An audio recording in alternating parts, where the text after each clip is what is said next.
ነውር ጌጡ የሆናችሁ ሰዎች ያአመጽ ግብዣ ላይ እንደምትገኙ መጀመሪያ ይታወቃል።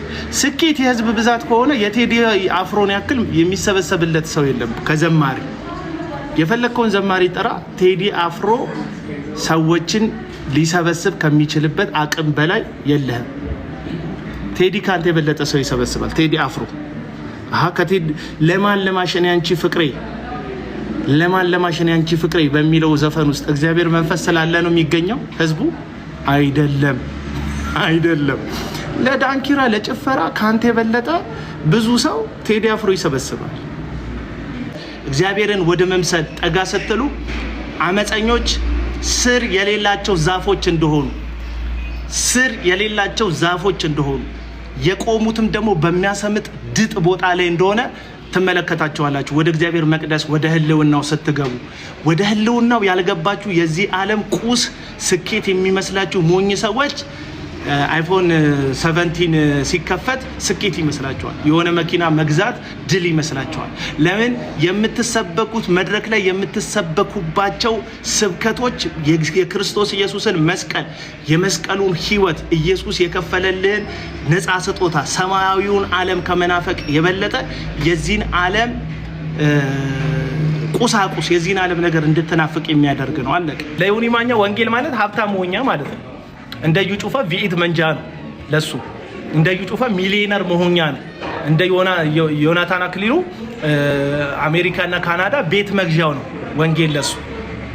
ተረዳችሁ? በቃ ለዮኒ ማኛ የትኛውን የወንጌል ትምህርት ተምሮ ነው? የትኛውን የእግዚአብሔርን ቃል ቁጭ ብሎ አንብቦ? እዚህ ሚዲያ ላይ ወንጌል ሰባኪ ጀግና ለመባል የሚያስፈልግ ብቸኛው ነገር የኦርቶዶክስ እምነት ተከታዮችን ማብጠልጠል። ገድሉ ድርሳኑ ማርያም አታማልድ ምን ታመጣላችሁ ማርያም እኮ እንደዚህ ናት ብሎ ኦርቶዶክስን ታብጠለጥላለ እንትን ትላለ። አንተ ላይ ቪዲዮ ይሰራብካል። የሚሰራብክ ቪዲዮ ላይ ፕሮቴስታንቱ ገብቶ ታዲያ ውሸቱን የተናገረው ብሎ ይከራከርልሃል።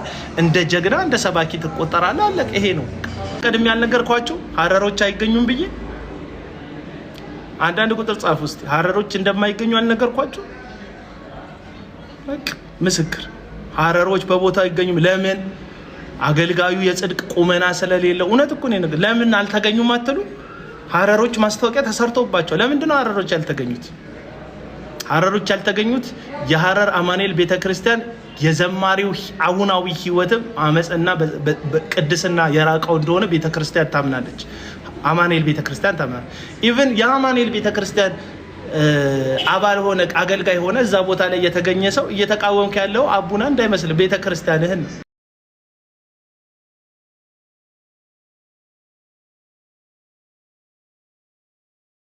እና አንዳንድ ነገሮች እናወራ ገብታችሁም አንዳንድ ነገሮችን ማውራት ይቻላል። በዚህ ዘመን ነገሮችን ብዙ ሰዎች የሚለኩት በቁጥር በብዛት ነገሮችን የሚለኩት ይሄ ማይንድን ሴት ከየት እንደመጣ አላውቅም። የቁጥርና የሰው ብዛት ከስኬት ጋርና ከእግዚአብሔር አብሮነት ጋር እንዴት እንደሚያያዝ አላውቅም። በጣም ብዙ ሰዎች ነገሩን ተከትለውታል ማለት ነገሩ እውነተኛ ነው ማለት ከሆነ ከ1.4 ቢሊዮን በላይ ሙስሊሞች ባሉበት በዚህ ዓለም ላይ ነብዩ መሐመድ እውነተኛ ነብይ ነው ብለህ መቀበል አለብህ ማለት ነው። ክርስቲያኑ ሰውዬ ነው ማለት ለአንድ ሙስሊም ነብዩ መሐመድ እውነተኛ ነብያቸው ነው ለነሱ። ግን አንተ ክርስቲያን ነኝ የምትለው ግለሰብ ነብዩ መሐመድ እውነተኛ ነብይ ነው ብለህ ማመን መጀመር አለብህ። የሰው ተከታይ ወይም የሰው ብዛት የአንድን እውነተኝነት ጉዳይ ማረጋገጫ ከሆነ ይሄ ሎጂክ ነው የነገርኩ። ስለዚህ አንድ ኮንሰርት ላይ በጣም ብዙ ሰዎች መጥተዋል ማለት ለኮንሰርት አዘጋጆቹ ስኬት ነው። ግን ለአንድ መንፈሳዊ ሰው ነገሩ እንዴት ነው ትክክል ነው ወይ ወይም በዛ ቦታ እግዚአብሔር አለ ወይ የሚል መመዘኛ ላለውና ለሚመዝን ሰው ነገሩን መመዘን ያለበት ከብዛት ሳይሆን ነገሩ ከተደረገበት ልብ ከእግዚአብሔር ቃልና ከመንፈስ ቅዱስ ሐሳብ አንፃር ነው ነገሩ መመዘን ያለበት። መጀመሪያም እኮ እንደምትሄዱ ነግሬያችኋለሁ። ረስታችሁት ከሆነ ብዬ ነው ላስታውሳችሁ ብዬ ነው። ምን አልኳችሁ መሰላችሁ? ፉል ኮንፊደንስ አላት ይቺ ሴት በጽድቅ የኖረች ሴት ስሙት። ምን አለችው? የዲኤንኤ ምርመራ እናድርግ አለችው። ስሙት። ከዛስ ሽምግልናውን በተነ። ሽማግሌዎችን የቤተ ክርስቲያን ሽማግሌዎችን አልሰማችሁም አለ። ምክንያቱም ነውር ጌጡ ነው። ይሄ ሰው ባይዘምር ኖሮ አልናገረውም። እንደ ለመደው አሜሪካ ኡበሩን ቢነዳ ኖሮ እነዛን መኪኖች ገዛው እያለ ልክ እንደሚለጥፈው አይፎን አዲስ አይፎን ሲገዛ እየፈታ ምናምን እንደሚያሳየው እንደ አንድ ቲክቶከር ቢሆን ኖሮ አልናገረውም ነበር። ከነቀለሙ ወርቅ አይተንፍሱ ጋር አብሮ ቁጭ ብሎ በማያውቀው የገድል ታሪክ ውስጥ ዝም ብሎ የሚያነበንብ ቢሆን ኖሮ አልናገረውም ነበር። ኢትዮጵያ ውስጥ መጥቶ ዲሲቭ ለማድረግ እግዚአብሔር የማይገኝበትን ዳንኪራ ለማዘጋጀት ሲመጣ ግን ብዙ ወጣት ትውልድ ቀድሞ በነበረው የመዝሙር አገልግሎት አሁን ግን በተነጠቀው አገልግሎትም ህይወትም ጭምር አብሮት የእሱ አመፅና ኃጢአት ተካፋይ ሊሆን ስላለ እናገራለሁ። በጣም ብዙ ሰዎች እንደምትሄዱ አውቃለሁ። በጣም ብዙ ሰዎች ይህንን ከተናገርኩ በኋላ በልህ ሁሉ እንደምትሄዱ አውቃለሁ። ግን እግዚአብሔር ለታሪክ ያስቀምጥባቸዋል ይህን ነገር እና ቀጥዬ ይናገራል እና ይሄ ሰው ምን አልኳችሁ? ብዙ ሰዎች እንደምትሄዱ አውቃለሁ። ትሰማለህ? ኖሮ የመዝሙር አገልግሎት አሁን ግን በተነጠቀው አገልግሎትም ህይወትም ጭምር አብሮት የእሱ አመፅና ኃጢአት ተካፋይ ሊሆን ስላለ እናገራለሁ። በጣም ብዙ ሰዎች እንደምትሄዱ አውቃለሁ። ምን አልኳችሁ? በጣም ብዙ ሰዎች እንደምትሄዱ አውቃለሁ። በጣም ሚሽን እያደረጋችሁ ልዘሉ የፈለጋችሁ ሰዎች አላችሁ። ሰው መጣ ምናምን፣ ዮናታን አክሊሉ መጣ፣ እዩ ጩፋ መጣ። በየቪዲዮ ላይ ሜንሽን የምታደርጉልኝ ሰዎች አላችሁ። ብዙ ሰው እንደሚሄድ አውቃለሁ ብያችኋለሁ። ለምን እንደመሰላችሁ? ብዙ ሰው ኃጢአተኝነትና ነውርን በጥቅስ የመሸፈን ስራ ላይ ነው ያለው አሁን ላይ። ስለዚህ በጣም ብዙ ሰዎች እንደምትሄዱ እኮ ከመጀመሪያውም ጀምሮ ነግራችኋለሁ። ብዙ ሰዎች እውነት ነው ቁስ ተከታዮች እንደሆናችሁ፣ ብዙ ሰዎች የእግዚአብሔር አብሮነት የሚመስላችሁ የሰው ብዛት እንደሆነ ነግራችኋለሁ። የሰው ብዛት የእግዚአብሔር አብሮነት ከሆነ ኢየሱስ ክርስቶስ ወደ መስቀል ሊያደርግ በነበረው ጉዞ አብሮት የነበሩ ጥቂት ሐዋርያት እንኳን ተለይቶት በሄዱ ጊዜ የመጨረሻ አብሮት የነበረው ከሱ ሊለይ የማይችል እግዚአብሔር አብ ብቻ ነበር አብሮት የነበረው። ለዚህ ነው ብቻዬን አይደለሁም አብ ከኔ ጋራ ነው ያለው ኢየሱስ። ስለዚህ መስቀል ላይ ኢየሱስ ክርስቶስ ሲወጣ ብዙ ደቀ መዛሙርት ሸሽተዋል፣ ሸምጥጠውታል፣ ምን ብለውታል። እንደውም በተቃራኒው ይሰቀል የሚል የኢየሱስ ድምጽ የበዛው። ስለዚህ ኢየሱስ ክርስቶስ የእግዚአብሔር እውነተኛ ልጅ አይደለም የሚል ድምዳሜ ሊሰሩ ነው። ሊሰቀል ሲል ተከታዮቹ ላጥላጥ ብለው ካጠገቡ ሄደዋልና ኢየሱስ ክርስቶስ ጋር አባቱ የለም ልትሉ ነው። እና የኢትዮጵያ ሕዝብ እንዴት ናችሁ ያለችው አስቴር አወቀ ትዝ ትላለች። እንዲህ ወጣቱ እንደውም አንዱ ላይ ወጥቶ የተሳለማት የሆነ ወጣት ልጅ የተሳለማት የሆነ ቪዲዮ አለ እና አንዳንድ ሰዎች ይኸው እግዚአብሔር ከሱ ጋር ስለሆነ ሕዝብ ኦኬ፣ ከቴዲ አፍሮ ጋር እግዚአብሔር አለ ማለት፣ ከሻኪራ ጋር ከቢዮንሴ ጋር እግዚአብሔር አለ ማለት ሕዝብ ስለተሰበሰበ የሕዝብ መሰብሰብ የእግዚአብሔር አብሮነት ማሳያ አይደለም ወዳጆች። ለዛ ብዙ ወጣት ትውልድ ቀድሞ በነበረው የመዝሙር አገልግሎት አሁን ግን በተነጠቀው አገልግሎትም ህይወትም ጭምር አብሮት የእሱ አመፅና ኃጢአት ተካፋይ ሊሆን ስላለ እናገራለሁ። በጣም ብዙ ሰዎች እንደምትሄዱ አውቃለሁ። በጣም ብዙ ሰዎች ይህንን ከተናገርኩ በኋላ በልህ ሁሉ እንደምትሄዱ አውቃለሁ። ግን እግዚአብሔር ለታሪክ ያስቀምጥባቸዋል ይህን ነገር እና ቀጥዬ ይናገራል። ምን አልኳችሁ? ብዙ ሰዎች በልህ ሁሉ እንደምትሄዱ አውቃለሁ ብያቸዋለሁ። እና ሜንሽን ማድረግ እኔን አያስፈልጋችሁም። ምክንያቱም ቀድሜ ስናገር ብዙ ሰው አይሄድም፣ ብዙ ሰው አስቀርበታለሁ ከሚል መንፈስም ተነስቼ አልተናገርኩም። የተናገርኩት እውነት ስለሆነ፣ አንደኛ እውነት ስለሆነ የተናገርኩት፣ ሁለተኛ የእግዚአብሔር ሀሳብ ስለሆነ የተናገርኩት፣ ሶስተኛ እናንተ በጣም ብዙ ጊዜ የምትቆሙት ከአመፅና ከኃጢአትና ከነውር ጋር ነው፣ ከጨለማው ጋር ነው የምትቆሙት አብዛኞቻችሁ። ይሄንን ስል ግን ሳይለንት ማጆሪቲ ብዬ ማከብራቸው ቤታቸው የተቀመጡ ሊሄዱ ብለው እግዚአብሔር በዚህ ቦታ ላይ አይገኝም ብለው እጥፉን የቀሩ ሰዎች ደግሞ አሉ። ለነዛ ሪስፔክት አለ። ደግሞ እንዴት ደስ ይላል መሰላችሁ? አመንዝራው ነው የተገኘው። ከዘማሪ አመንዝራው፣ ከሰባኪም አመንዝራው ነው ተመራርጠው የተገናኙት። ሚስታቸውን የፈቱ እግዚአብሔርን የማይፈሩ በጣም ብዙ ሴቶችን ያስለቀሱ ወንዶችና ሴቶች ለልጆቻቸው ክብር የሌሉ አመንዝራ አገልጋዮች ናቸው ያየሁት። ማስታወቂያ የሚሰሩት አመንዝሮቹ ናቸው። ኑ እንሂድ ምናምን ብለው ፕሮፋይል ሲቀይሩ የነበሩት አመንዝሮቹ ናቸው። አብዛኞቹን አመንዝሮቹ ናቸው። ጻድቁ አቤል የምትሉ ሰዎች አቤት ወይ በትክክለኛው ስም እኮ ነው የጠራኝ። እና የአመንዝሮች ኮንሰርት መሆኑን አልተቀየረም ነው የምላችሁ። እና ህፃናት ተገኝተዋል። እኔ አሁን ያሳሰበኝ ስንቶቻችሁ ቤርጎ ሄዳችሁ ይሄንን የዝሙት መንፈስ ተካፍላችሁ። ምክንያቱም እጅ በመጫንና በጸሎት አብሮ በማገልገል ሰው መንፈስ ሼር ያደርጋል። ታውቃላችሁ፣ አንድ ላይ ከአንድ ሰው ወደ አንድ ሰው ጸጋ እንደሚካፈል ጸጋ ሰዎች ሼር እንደሚያደርጉ ታውቃላችሁ። ስንት ሰዎች ወደ ቤርጎ ሄዳችሁ ስንት ሰዎች ጠበሳችሁ? ስንት ሰዎች የዛን ቀን ነውር አደረጋችሁ? እዛ ኮንሰርት ላይ የተገኛችሁ ሰዎች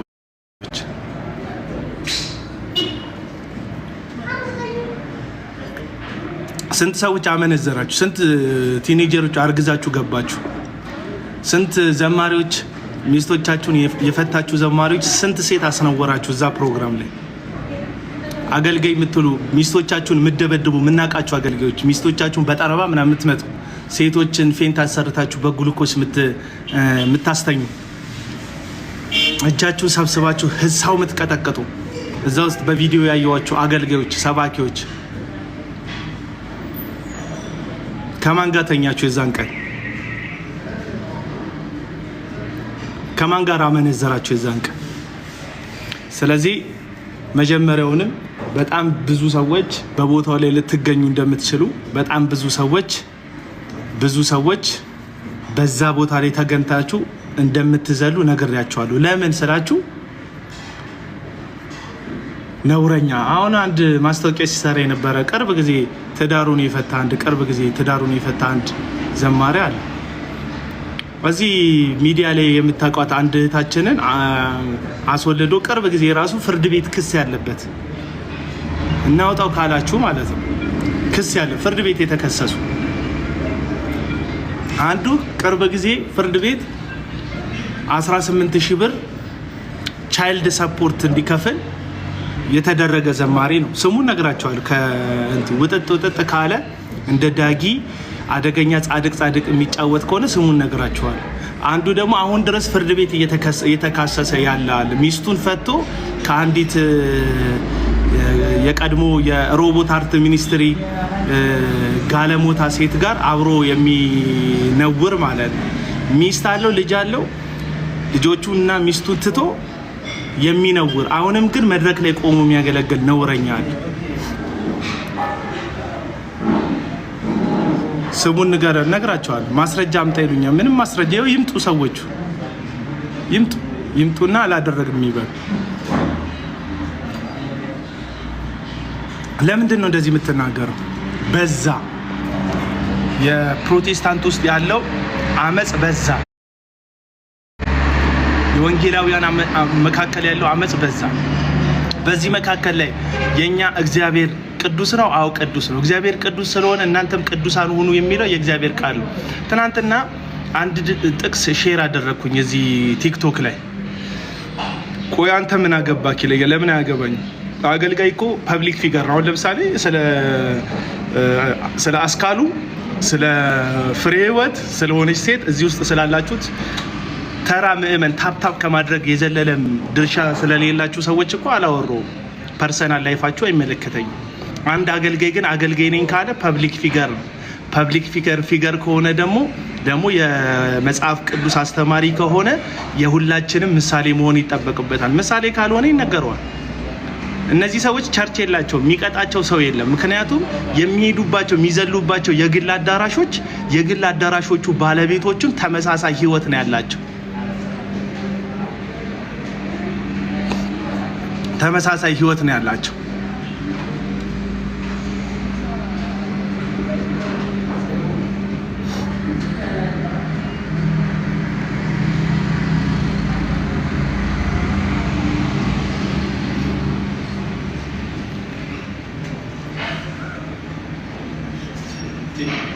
ስለዚህ በጣም ጮቤ የረግጣችሁ ብዙ ሰው ተገኘ የምትሉ ሰዎች፣ አዎ ብዙ ሰው ስለተገኘ እግዚአብሔር ተገኝቷል ማለት አይደለም።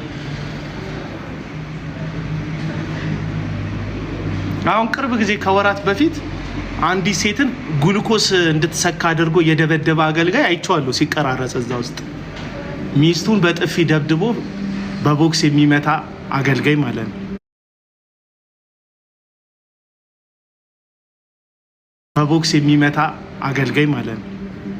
እናንተ እከልዬ የትውልድ አባት እኮ ነው፣ እከልዬ የወጣቶች አባት እኮ ነው ምናምን የምትሉት ማለት ነው። ሚስቱን የሚደበድብ በላይዋ ላይ የሚያመነዝር በብዙ ሽምግልና ትዳሩ ጫፍ ላይ የቆመ ሰው አለ። ገንዘብ መሰብሰብ ላይ ሚስቱም አብረው የምትሰበስብ ለገንዘብ ስብሰባ ብቻ ትዳራቸውን አብረው ያቆዩ ሰዎች አሉ።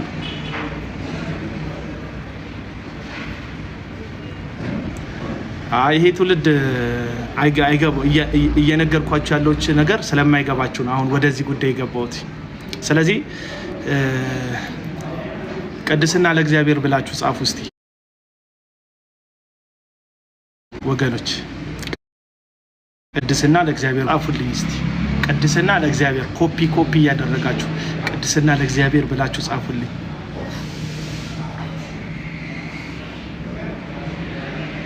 ቅድስና ለእግዚአብሔር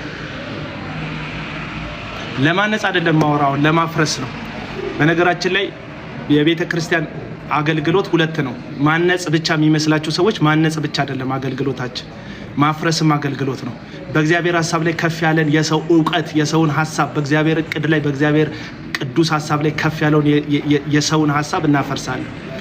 ቅድስና ለእግዚአብሔር። ቤተ ክርስቲያን በርኩሰት ውስጥ ነው።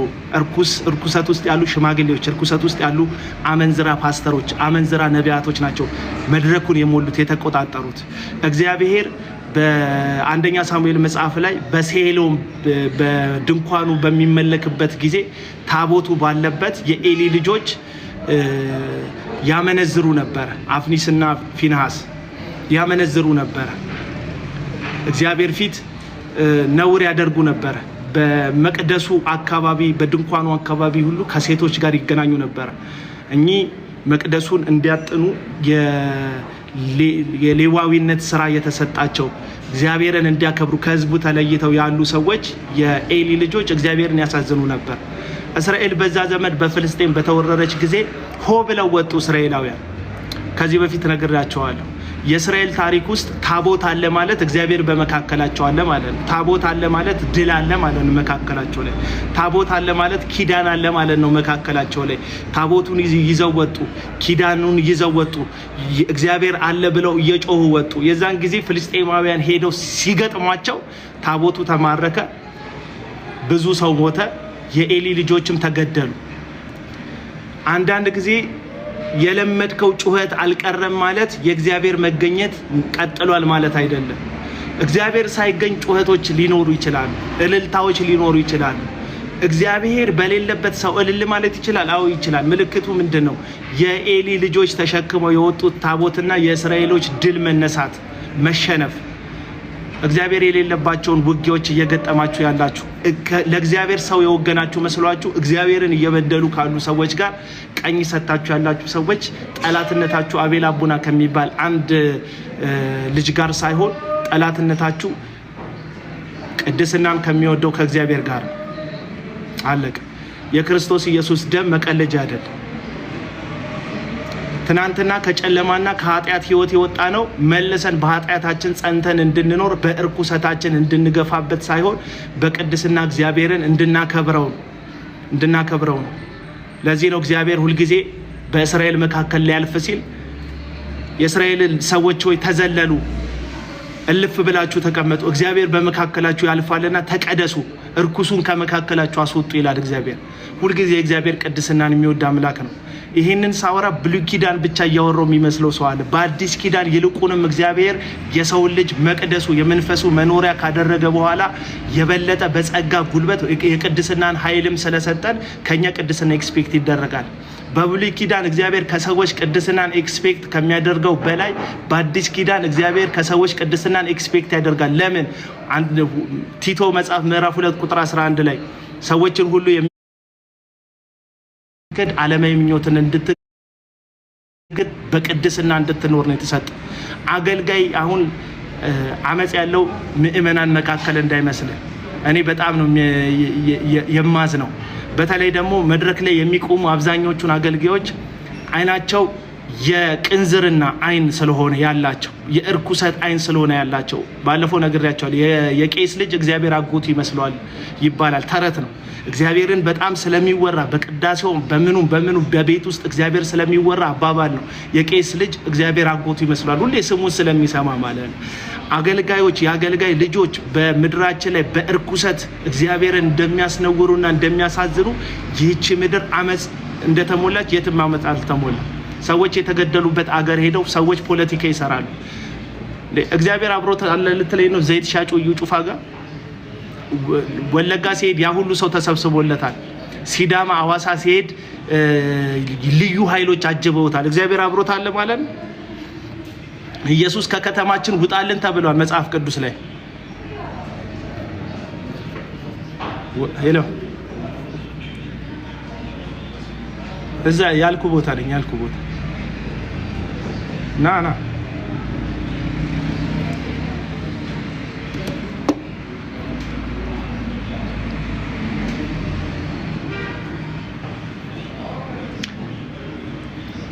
ሌጊዮን የሚባለውን አጋንንት ኢየሱስ ሲያስወጣት እዚህ ይላቸዋል። አስወጣው። አጋንንቱ ልታጠፋን መጣህን? እባክህን አታጥፋን፣ ወደ አሳሞቹ እንድንገባ ፍቀድልን ሲሉ ፈቀደላቸው ይላል። አሳማውን ወደ ገደል ነዱት አጋንንቱ። የከተማው ሰው የሆነውን ነገር ሰማና መጣ። ሂድልን ከከተማችን አለው ኢየሱስን።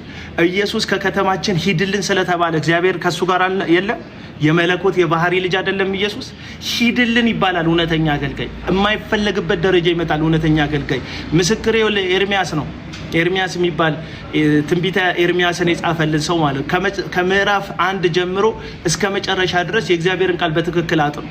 ኤርሚያስ ትክክለኛ መልእክት ያመጣል። የእስራኤል ሕዝብ አይቀበለውም። የእስራኤል ሕዝብ አልተቀበለውም ማለት ኤርሚያስ የእግዚአብሔር ወገን ወይም የእግዚአብሔር ሰው አይደለም ማለት ነው? አይደለም። እውነት እየነገርኩ ነው። እውነት በላይክ ብቻ የሚጸድቅ ከሆነ ሂድና በሺዎች የሚቆጠር ላይክ ለነውረኝነት አድርግ። እዩ ጩፋ 1 ሚሊዮን ፎሎወር አለው። እውነተኛ ነው። በተከታይ ብዛት፣ በተመልካች ብዛት፣ በኦዲየንስ በስታዲየም በሚሞላ ሰው ብዛት የእግዚአብሔር እውነት የምትመዝኑ ሰዎች በጣም ተሸውቁ። እንደናንተ ምስኪን ሰው የለም።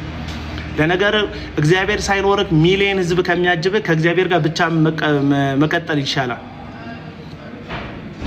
ፕሮቸርነት ተቃጠል ምናምን ይላል። አሁን እንዳንተ አይነት ፕሮፌት መተህ እኮ ኮመንት እንድትጽፍ የሚያደርግ ያፈረስኩብህ ስራ እኮ ነው። ፈርሷል እኮ ስራ።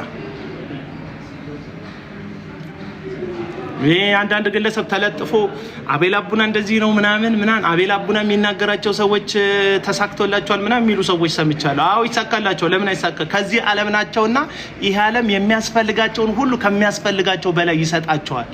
ይሄን ልነግራችሁ እወዳለሁ። የዚህ ዓለም ሰዎች ዓለሙ የነሱ ስለሆነ የሚያገኙት ከፍላጎታቸው በላይ ነው። ሂዱና መዝሙር ምዕራፍ 73 የእግዚአብሔርን ቃል አንብቡ። መዝሙር ምዕራፍ 3 ላይ የአሳፍ መዝሙር ይላል መጽሐፍ ቅዱስ ሲናገር የኃጢአተኞችን ሰላም የኃጢአተኞችን ደስታ አይቼ የኃጢአተኞችን ማግኘት አይቼ ሀብታቸውን አይቼ ልቤ ሊንሸራተትብኝ ልጠፋ ልሰናከል ትንሽ ቀረው አለ አሳፍ። እንደውም ወደ መጨረሻ ቁጥር ላይ እኔ ዝም ብዬ በከንቱ ራሴን ያጸደቅኩት፣ ዝም ብዬ ነው ከክፉ እጄን የጠበቅኩት፣ መሰደቤ በማለዳ ነው ይላል አሳፍ። አሳፍ በጽድቅ መኖሩ፣ አሳፍ ለእግዚአብሔር መኖሩ፣ እጁን ከክፋትና ከደም መጠበቁ ልክ እንዳከሰረው አይነት የሆነ መዝሙር ይዘምርልንና ይሄ ነገር የሆነው ወደ መቅደስ እስክገባ ድረስ ነው ይላል።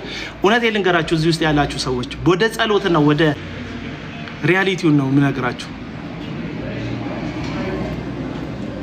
አንዳንድ ሰዎች ነገሮችን የሚመዝኑባቸው መንገዶች መንፈሳዊ አይደላችሁም። በነገራችን ላይ ብዙ ሰዎች ማበድ ነው ምናምን ይለኛል። እውነት እየነገርኩ ነው። አንተ ኢየሱስን ብታገኘው አብዳል ነው የምትለው።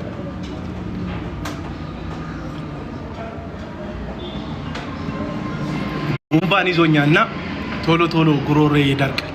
ለዛ ነው ውሃ እየጠጣ ያለሁት እና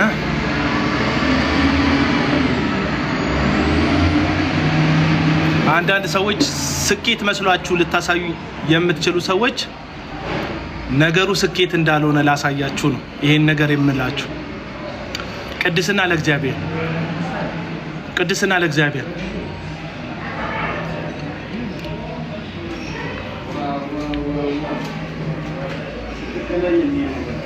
ቅድስና ለእግዚአብሔር፣ በጽድቅ መኖር ለእግዚአብሔር።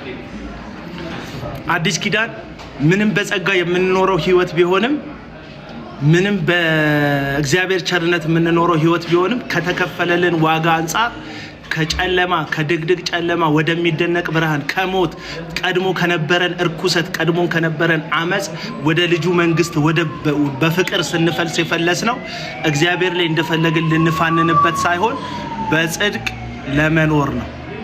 አለቀ።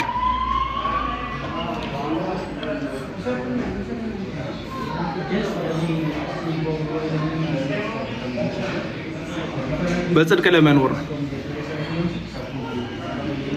በተለይ በትንቢተ ኢዩኤል መጽሐፍ ምዕራፍ 2 ላይ በስጋ ለባሽ ሁሉ ላይ ከመንፈስ ያፈሳለሁ ብሎ እግዚአብሔር በትንቢት እንደተናገረ ይህንንም የትንቢት ቃል በሐዋርያት ሥራ ምዕራፍ 2 ላይ እግዚአብሔር ዘመናት ቆጥሮ በሐዋርያቱና በተሰበሰቡት በ120ዎቹ ሰዎች ላይ መንፈስ ቅዱስን በሰው ላይ ካፈሰሰ በኋላ የሰው ልጅ አንደኛ ቆሮንቶስ ምዕራፍ 3 ላይ እንደምትመለከቱት የሰው ልጅ የእግዚአብሔር መቅደስ ሆኗል። እግዚአብሔር አሁን ምን አለ? በኢሳይያስ መጽሐፍ ምዕራፍ 65 ላይ ምን አይነት ቤት ልትሰሩልኝ ነው? ይህንን ሁሉ እጄ ሰርተዋለች። ሰማይ ዙፋኔ ነው፣ ምድር የእግሬ መረገጫ ነው። ሰው በሰራው ነገር ውስጥ አልቀመጥም አለ እግዚአብሔር። ራሴ በሰራውት ውስጥ ነው የምኖረው አለ። ራሱ ደግሞ የሰራው በአምላኩ በመልኩ የፈጠረው ደግሞ ራሱ የሰራው ደግሞ ሰውን ነው። ስለዚህ በአዲስ ኪዳን በክርስቶስ ኢየሱስ በመስቀል ሞት በስጋው ሞት በኩል በመስቀል ላይ በሰራው በድሉ በኩል የሰው ልጅ ወደ እግዚአብሔር ቤተሰብነት ወደ እግዚአብሔር ወዳጅነት ያመኑበት ድነው እንዲገቡ ካደረገ በኋላ የሚኖረው በነሱ ማንነት ላይ በሰውነታቸው ጭምር ላይ ነው። ስለዚህ የሰው ልጅ ሰውነቱ መቅደስ ነው።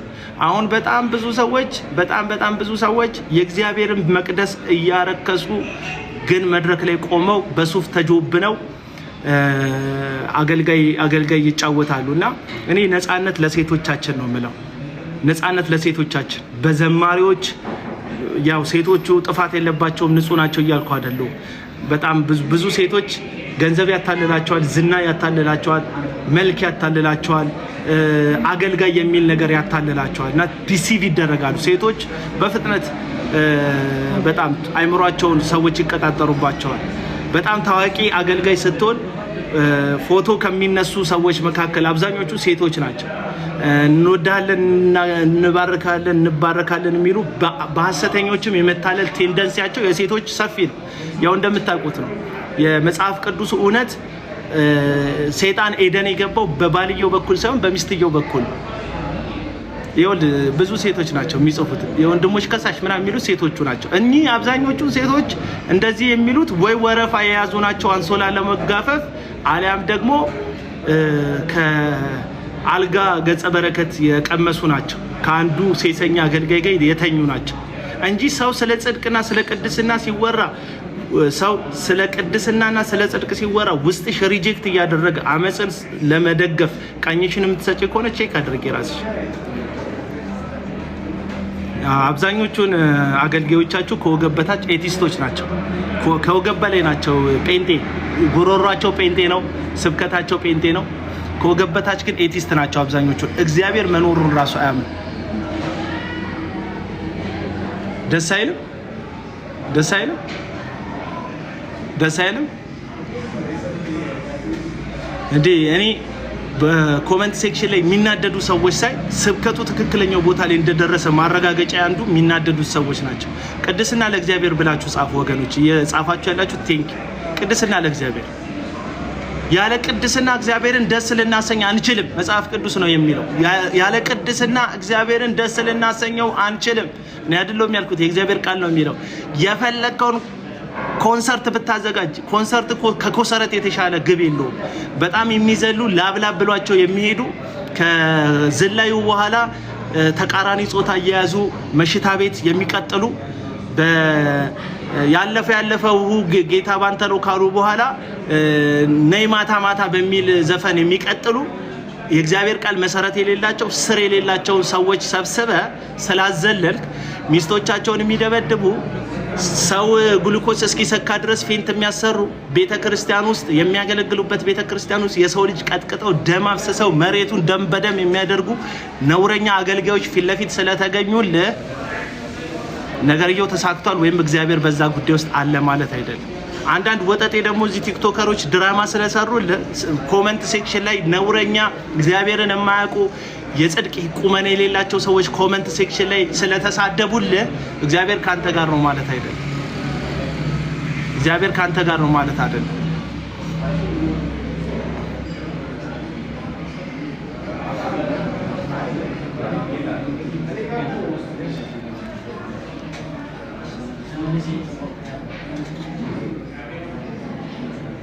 ስኬትን በቁስ የሚለኩ አእምሯቸውን የተቀሙ ጴንጤዎች ባዮች ከማየት በላይ ምን ውድቀት አለ? ልክ ነው እግዚአብሔር ወዳጅ፣ ልክ ነው።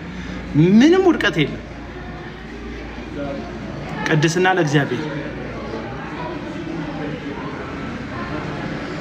በጽድቅ መኖር፣ ከሚስት በላይ አለመቀላመድ፣ ሚስትህን ቤት አስተኝተ ሌላው ጋር አለመሄድ፣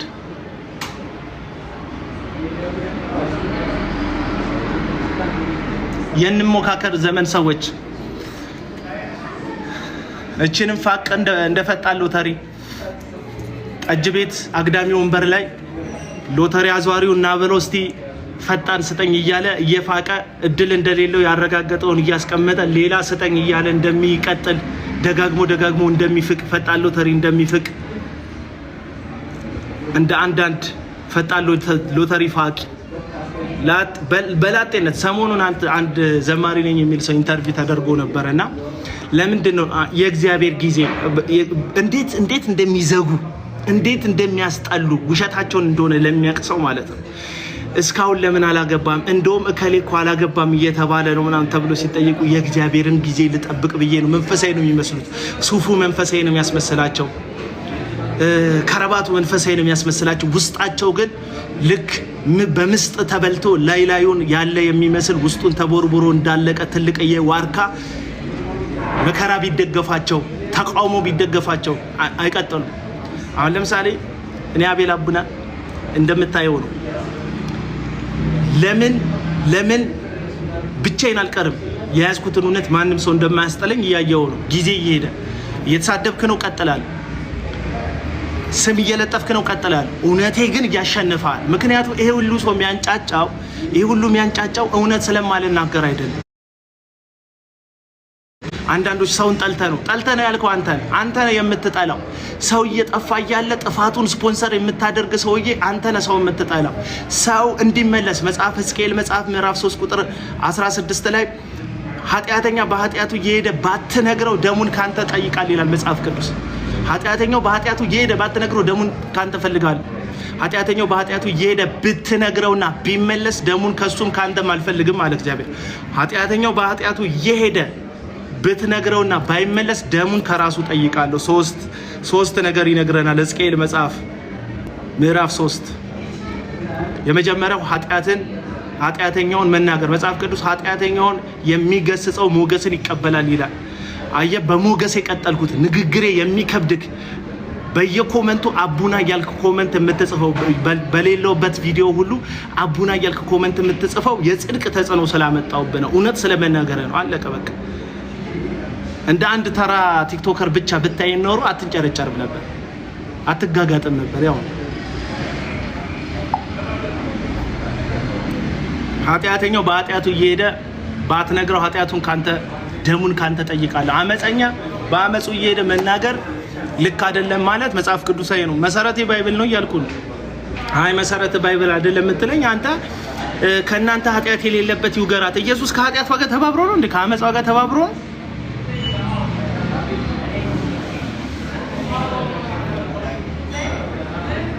ገብቶ ኮመንት እየጻፈ ቼክ የሚያደርግ ጠፋ ይላል። አንተ ያው ቼክ እያደረከኝ እኮ ነው። ጠፋ ምናምን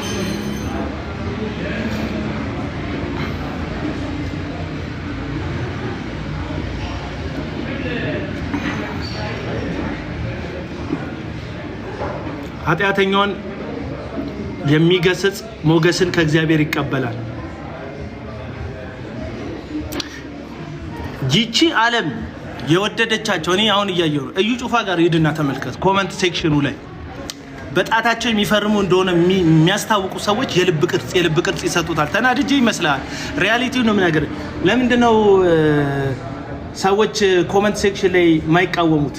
ለምንድን ነው ሰዎች ልክ አይደለም የማይሉት? በጣም ብዙ የምታየው የእግዚአብሔር ሰው አንተን ሳይክ ዋው ዋው ዊው የሚሉ ሰዎች ናቸው ኮመንት ላይ የምታነቡት። በጣም ዮናታን አክሊሉ ጋር ሂዱና እዩ፣ እስራኤል ዳንሳ ጋር ሂዱና እዩ። እስራኤል ዳንሳ አንተ ሌባ ምናምን እያለ የሚሰራው አሁን ሰሞኑን ደግሞ በጣም ቲክቶከር ሆኗልና ተመልከቱት። ለማሰራራት ጥረት እያደረገ ነው እስራኤል ዳንሳ። ይህ ተመልከቱት። አድናቂዎች ይበዛሉ። ለምን? አመፅንና ኃጢአትን ስፖንሰር ታደርጋለች ይቺ ዓለም። ብሳሳት በጣም ብዙ ደጋፊዎች ያገኛል። ባጠፋ ብዙ ደጋፊዎች ያገኛል። የእግዚአብሔርን እውነት ጽድቅን ባልናገር በጣም ብዙ ወዳጅ ያገኛለሁ እንደ አንዳንድ ሰዎች ማለት ነው። ለመጣው ለሄደው ለፈረንጁም ለአበሻውም ለቀጠነውም ለወፈረው ማስታወቂያ አንዳንድ ሰዎች ብብብ እያልኩኝ ብሰራ ወዳጆቼ ይበዛሉ፣ ፎሎወሮቼ ይጨምራሉ። ግን እውነትን ይዘህ ብትጠላ ነው የሚሻለው። እውነትን የያዘ ሰው ከውስጥ ሰላም ያገኘዋል። እውነትን የያዘ ሰው አሸናፊ ነው ከእግዚአብሔር ጋር። እውነትን የያዘ ሰው ብቻውን ከእግዚአብሔር ጋር ድል ያደርጋል።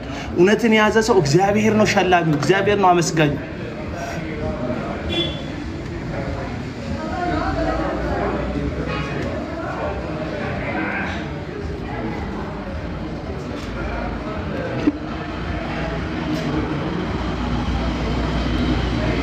ምን ስለማበጠር ምን ይላል? ስለማበጠር ምን ይላል? ወንድም አለ አሌክስ አብርሃም የሚባል ጸሐፊ ታውቃላችሁ? አይ ቲንክ በጣም ብዙ መጽሐፎች ያለው የተወደደ ጸሐፊ ነው።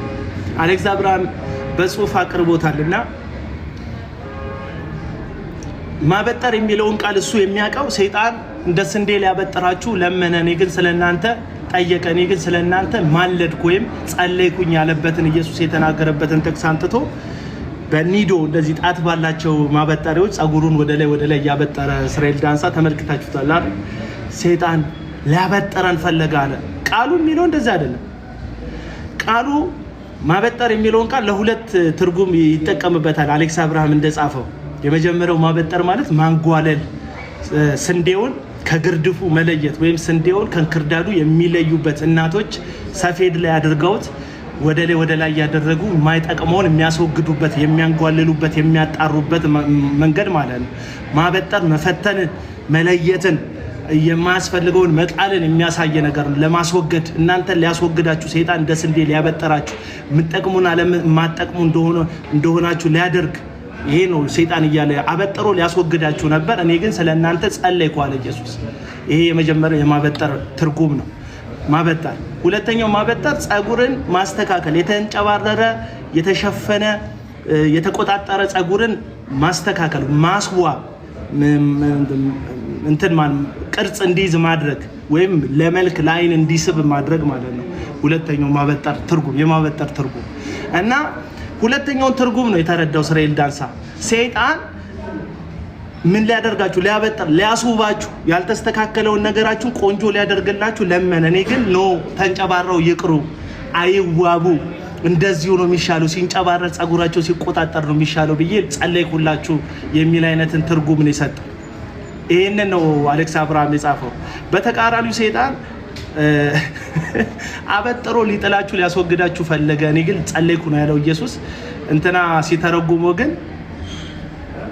ሊያስውባችሁ ፈለገ ሰይጣን የሚል ትርጉም ነው ያለው።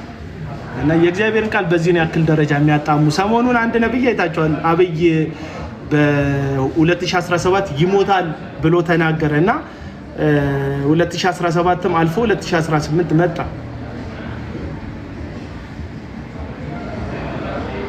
ከዛ ምን ይላል ወጥቶ እኔ ብቻ ሳይሆን የእግዚአብሔርን ቃል ላይ ተነግሮ ያልተፈጸመ ትንቢት አለ ብሎ ድፍረት ለሐሰተኛ ነብይነቱ ኤርሚያስን ጠቀሰ። ከትንቢተ ኤርሚያስ ያመጣው መልእክት፣ ዮናስ ያመጡት መልእክት የመመለስ መልእክት ነው። እግዚአብሔር ለሰዎች ቢመለሱና ባይመለሱ ከውጤታቸው አንጻር ስለሚፈጸምባቸው ነገር የሚናገረው ትንቢት አለ። እግዚአብሔር በመጽሐፍ ቅዱስ ለምሳሌ ኢሳይያስ ምዕራፍ 6 ላይ እሺ ብትሉ ብትታዘዙ የምድርን በረከት ትበላላችሁ ይላል። ከዛስ እምቢ ብትሉ ብታምፁ ግን ሰይፍ ይበላችኋል። እግዚአብሔር እዚህ ጋር በሰይፍ ትበላላችሁ አላለም፣ በረከትን ትወስዳላችሁ አላለም። የምትወስዱት ነገር በእሺ ማለታችሁና እምቢ በማለታችሁ ላይ የተመሰረተ ነው። ስለዚህ የእግዚአብሔር ቃል ሳይሆን የታጠፈው ምንድነው? የሰዎቹ ሐሳብ ነው። እሺ ካልክ በረከት ትበላል፣ ውጤቱን። ለምሳሌ ቀላል ነገር ልንገራችሁ። የኮሮና ጊዜ ማስክ እንድታደርግ ሳኒታይዘር እንድትጠቀም ርቀትን እንድትጠብቅ ተብላል። ርቀትህን ከጠበቅ ሳኒታይዘር ከተጠቀምክ ማክስ ካደረክ ንጽህናን እጅህን ከታጠብክ ኮሮና ይዘህም ተብለክ ስታቃ ማክስ አልጠቀምም እጄን አልታጠብም ያገኘሁትን ሰው ግንባሩን እስመዋለሁ ብለህ ምትል ከሆነ ኮሮና ይዘሃል ከተባልክ ትንቢቱ አልተፈጸመብኝም ማለት ትችላለህ አይደል? ይሄ ሲጀመር የተነገረ ቅድመ ጥንቃቄ አየህ፣ ማስጠንቀቂያ እግዚአብሔር የሚናገርባቸው ጊዜዎች አሉ። ባቢሎን እየመጣች ነው፣ ባቢሎን ልታጠፋችሁ ነው።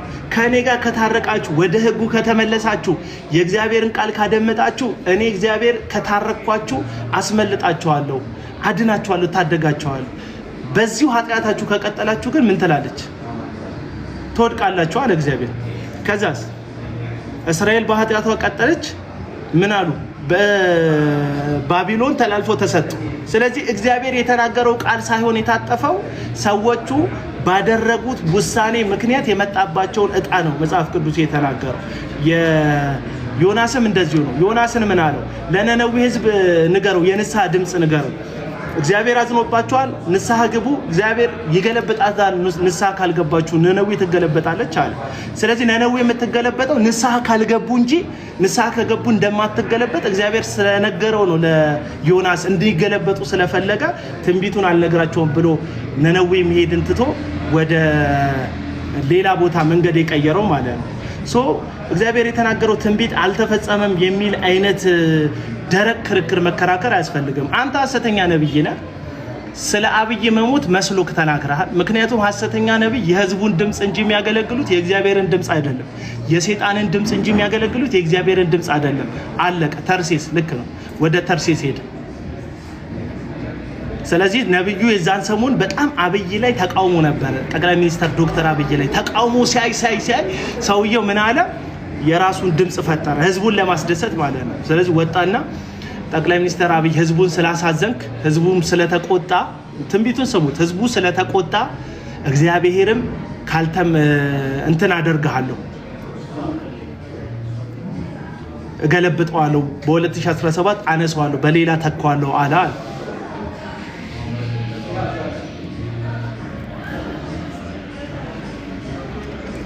እና ሐሰተኛ ነቢያቶች እንዲህ ናቸው።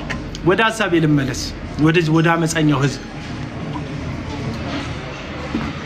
በነገራችን ላይ የጽድቅ መንገድ የትንሽ ቁጥር ሰዎች መንገድ ነው፣ በጣም የጥቂት ሰዎች መንገድ ነው። ኢየሱስ ክርስቶስ በማቴዎስ ወንጌል ምዕራፍ 7 ላይ ወደ ህይወት የሚወስድና ወደ ጥፋት የሚወስድ መንገድ ብሎ በሰፊው መንገድ ብዙ ህዝብ ይገባላል፣ ወደ ጥፋት የሚወስደው መንገድ ሰፊ ነው፣ ብዙ ህዝብም ወደዛ ይሄዳል አለ። ወደ እውነት ወደ ህይወት የምትወስደው መንገድ ጠባብ ናት፣ የሚያገኙትም የሚወርሱትም ጥቂት ሰዎች ናቸው አለ። በጣም የበዛችሁ ሰዎች አመፅን ስትደግፉ መንገዱ ልክ እንዳልሆነም ቼክ እንድታደርጉ በዛው ልጠይቃችሁ ነው። ቼክ አድርጉ። ኢየሱስ ጠባብ መንገድ ያለው ነው ክርስትና። እንደፈለጉ የመፋነን መንገድ አይደለም። በዘልማድ የምትኖረው መንገድ አይደለም። ራስን የማስደሰት መንገድ አይደለም። ሰዎችን የማስደሰት ኢንተርቴይንመንት ቢሆን እኔ እንደኔ እዚህ ሚዲያ ላይ ማን ምን እንደሚፈልግ የሚያቅሰው የለም። እውነቴን ልንገራችሁ፣ ማን ምን እንደሚፈልግ የሚያቅሰው የለም። ምን እንደምትፈልጉ አውቃለሁ። ኦርቶዶክሶች አበባ ስጡት ይላል። ወይኔ ልቤን ሰበርከው። አበባ ፈልጌ ባወራ ከፕሮቴስታንቱ አበባ እንዴት እንደሚገኝ አውቃለሁ፣ ከኦርቶዶክስ ሳይሆን። አሁን እኔ ኦርቶዶክስን አላሞገስኩም፣ ለኦርቶዶክስ ሙገሳ አልሰጧቸውም፣ ኦርቶዶክስን አላደነኩም። እያወራ ያለሁት ስለ ፕሮቴስታንት ነው። ፕሮቴስታንቱ ስላሉ ሰዎች ማለት ነው። እና ምን አይነት ምስኪን ሰዎች እንደሆናችሁ ነገ ቸርች የምትሄደው ሚራክል መኒ እንዲገባልክ ከገንዘብ አንጻር ስለሆነ ቸርች የምትሄደው ሁሉንም ሰው ከገንዘብ አንጻር ነው የምጠረጥሩት። ኦርቶዶክሶች እንትን የሚሰጡት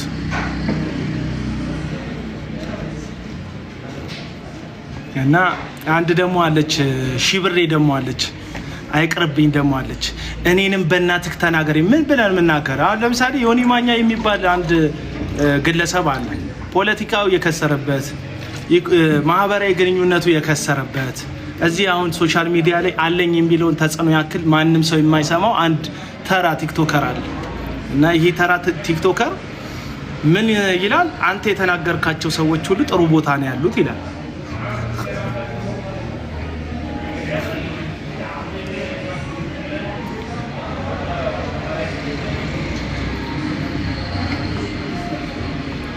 አለው ወገኖች።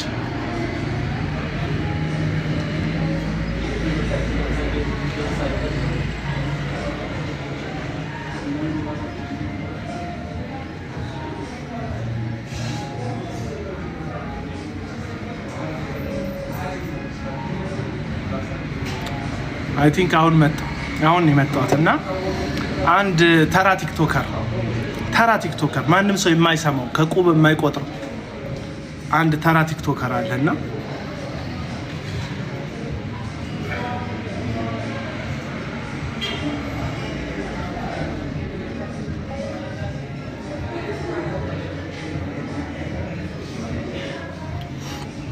ምን ይላል? እኔም ሐዋርያ ልሆን ነው። ካንተ ቀድሜ ያውቃለሁ ይሄን ነገር አንተ ከመናገር በፊት ማለት ነው።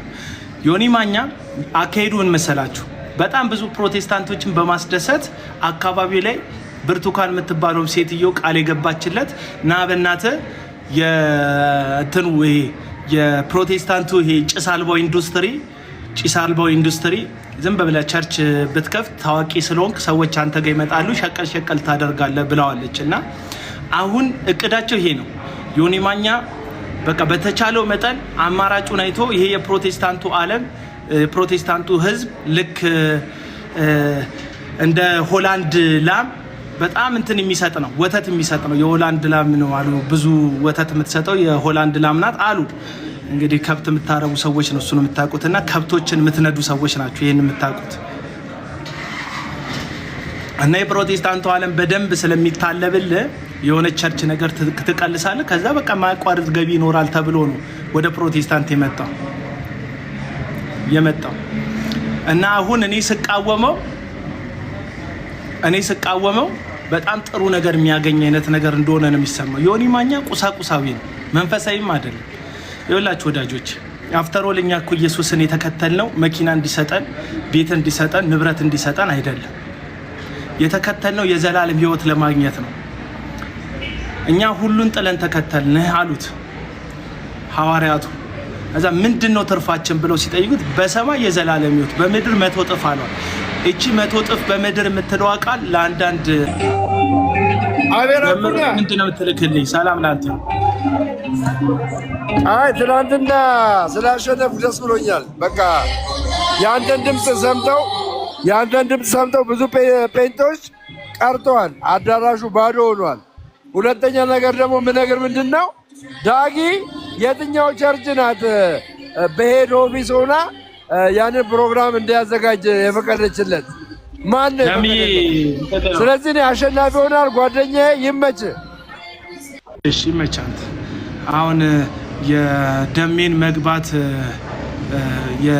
መግባት ተከትላችሁ እኔ ደምረው ባለፈው በነገራችን ላይ ለቀለም ወርቅ አይተንፍሱ ደምረውና እንትና ይሞታሉ የሚል ትንቢት ተናግሯል። አልተሳሳትኩማ? ትንቢት ተናግሯል። ቆይ ትንቢቱ እንደውም ላሰማችሁና ቀጥላለሁ፣ ነግራቸዋለሁ። ወደ ዮኒ ማኛ መለሳል። የቀለም ወርቅን ትንቢት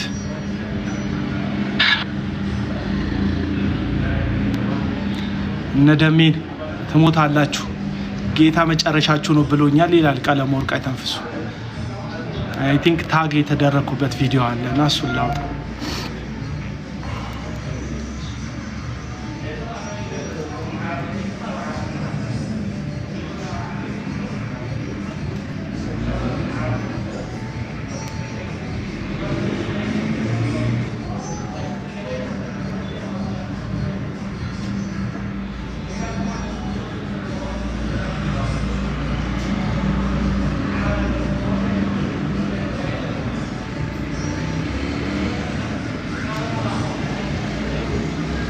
እየተናገርኩ ነው። ስሙ እቺን ትንቢት ቀለም ወርቅ ስል የእሱን አርማ ያረገ ፌክ አካውንት ገባ። እሺ ልብ በሉ። ዋጋ ሲከፍሉ በህይወት ነው የሚከፍሉት። ቆይ ህይወት ዋጋ ነው የሚከፍሉት። ነፍሳቸውን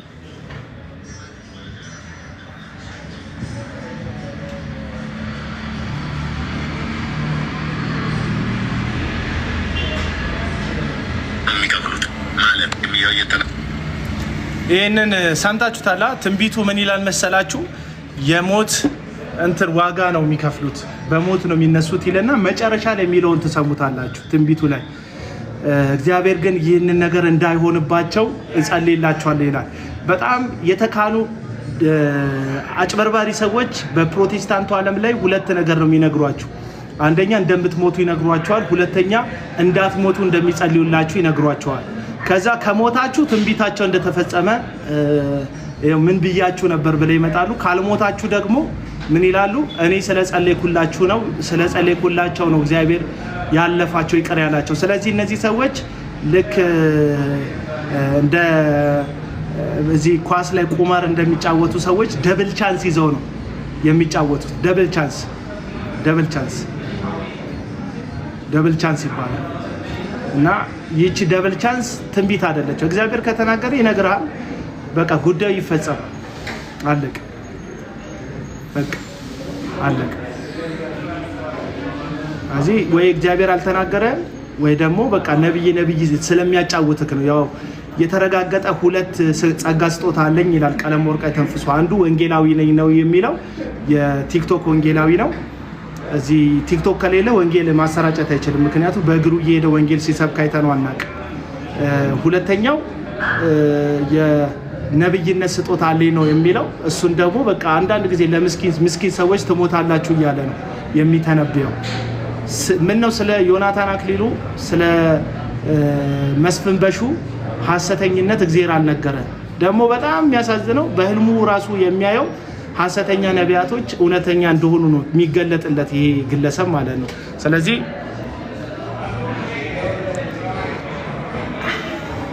እንስማው ትንቢቱን። ዊን ሲቹዌሽን የሚጫወትበት ትንቢት ማለት ደብል ቻንስ የሚጫወትበት ትንቢት አገርኩ ነው። ልብ በሉ ዋጋ ሲከፍሉ በህይወት ነው የሚከፍሉት። የህይወት ዋጋ ነው የሚከፍሉት። ነፍሳቸውን ነው የሚከፍሉት ማለት በሞት ሁሉ ነው የሚነሱት። ሕያው ቅዱስ የእግዚአብሔር ልጅ ምስክር ነው። በሞት ነው የሚነሱት አለ። ማን ምስክር ነው? ሕያው አምላክ እግዚአብሔር ምስክር ነው። አሁን እግዚአብሔር ለምስክርነት ተጠርቷል። ገባችሁ? ለምን አይነት ምስክርነት ነው የተጠራው? እግዚአብሔር በሞት ደምረውና ተመስገን የሚባሉ ሰዎች እንዲጫው እኔ እነ ደምረውና እነ ተመስገን ይኸውልህ ፕሮቴስታንት ሲሆኑ ጀምሮ ልክ እንዳልሆኑ አውቃለሁ። ለምሳሌ ይሄ መልእክት አቡናን ሲሰድቡለት አልመጣለትም። ለቀለሙ ወርቅ እሱን ሲከራከሩት ነው የሚመጣለት። እግዚአብሔር የአንተ ቡድን ተጫዋች አይደለም። ጊዮርጊስና ቡና አይደለም እግዚአብሔር። አንተ ሲደብር ሰው የሚገልልክ አይደለም እግዚአብሔር። የሆነ ያንተን ማሊያ አድርጎ ላንተ የሚጫወትልህ የሚመስልክ አይነት ሰዎች አላችሁ። ላንተ የሚጫወት እግዚአብሔር የለም። ዳግማዊ ጥላሁን የምትባል ሰውዬ አዝማሪው ማለት ነው። አዝማሪው ደግሞ ማን ነው? ኤርሚያስ የምትባል ሰውዬ የዛን ጊዜ እየከፈላችሁ ገንዘብ እየላካችሁላቸው ቅዱሳን የምትሏቸውን አንዳንድ ተላላ ሴቶችን ገንዘብ እንዲያዋጡ እያደረጋችሁ አንዳንድ ጉድለቶቻችሁ ላፕቶፕ ስትገዙላቸው ምን ስትሏቸው ስፖንሰር እያደረጋችሁ እኔንም ሆነ አማን ሻሎምን ሌሎችን ስታሰድቧቸው የዛን ጊዜ እግዚአብሔር አይወስዳቸውም እነዚህን ሰዎች። ከዛ በራሳቸው ፍላጎት ያዋጣናል ወዳሉት እምነት ሲሄዱ ግን እግዚአብሔር ተናዶ ይገላቸዋል። በነገራችን ላይ ክርስትናን ትተው ኤቲስት የሆኑ ሰዎች አሉ። በህይወት አሉ፣ አልሞቱም። ደግሞ እነ ደምረው ሞቱ አልሞቱ ሞት የሁሉ የህይወት እጣ ፈንታ ነው። የደምረውና የተመስገን ብቻ አይደለም። እኔ ሞታለሁ፣ አንተ ትሞታለህ። ምን ነው ባለፈው ላለመሞት አይደል እንዴ በውሸት ስፓይናል ኮርዴ ተጣመመ፣ ነርቬ ተቀነጠሰ፣ እርዱኝ ብለክ የውሸት ፈውስ ተፈውሻለሁ ብለክ ቅዱሳን የላኩልን ገንዘብ ከዶክተር ሻውልና ከመሰሎች ጋር የተካፈልከው ተከፋፍላችሁ አይደል እንዴ ገንዘብ ቁጭ ያላችሁት? ሌቦች ናችሁ። አሳይታል ለቅዱሳን እግዚአብሔርን ለሚፈሩ ለደገፉክ ሰዎች የመታመምክን አንድ ማስረጃ አሳይታል። ሌባ ስለሆንክ እኮ ነው፣ ሌላ ታሪክ የለም። እና ለዚህ የትንቢት ድምፅ ምስክሩ ማን ነው? እግዚአብሔር ነው። ስሙ ዋጋ ሲከፍሉ አየው በህይወት ነው የሚከፍሉት። እሺ የህይወት ዋጋ ነው የሚከፍሉት። ነፍሳቸውን ነው የሚከፍሉት። ነፍሳቸውን ነው በሞት ሁሉ ነው የሚነሱት። ሕያው ቅዱስ የእግዚአብሔር ልጅ ምስክር ነው። ማን ነው ምስክሩ? ሕያው አምላክ ቅዱስ እግዚአብሔር ነው ምስክሩ። ማን እንደሚሞት ደምረውና ተመስገን እንደሚሞቱ ማን ነው ምስክር? ሕያው አምላክ ቅዱስ እግዚአብሔር። ከዛ እግዚአብሔር መስክሯል። ይኸው ስሙ። ከዛስ ነግረናል ብላለች ትላል ይባላል። አንዲት እብድ ነበረችና እየተባለ ሁሉ ቀን እብድ ናት እየተባለች ትናቅ ነበረ እና ሴትዮዋ ግን እብድም አልነበረችም፣ ባል አይምሮም ናትና መጨረሻ ላይ የሆነው ነገር ከሆነ በኋላ ታሪኩን ስለማቀው በመናገር አላንዛዛባችሁም ለማለት ፈልጌ ነው። ልብ በሉ እናንተ ምስክሮች ትሆናላችሁ። እናንተ ምስክሮች። ሁለት ምስክር ተጠርቷል እዚህ ቦታ ላይ። አንደኛው ቅዱስ አምላክ ሕያው እግዚአብሔር ነው ምስክር። ሁለተኛ እናንተ ምስክር፣ እዚህ ውስጥ ያሉ ሰዎች ማለት ነው። ስንት ሰው እንዳለ አይታየኝም። ላይቭ ላይ ያሉ ሰዎች ሁሉ ምስክር ናቸው። ማን እንደሚሞት ደምረውና ማስፈራራት አይደለም የተቃወመው። በተለይ ተመስገን ደምረው ከዚህ ንጹህ ነው እያልኩ አይደለም። ምልክት ሰጥቷቸዋል።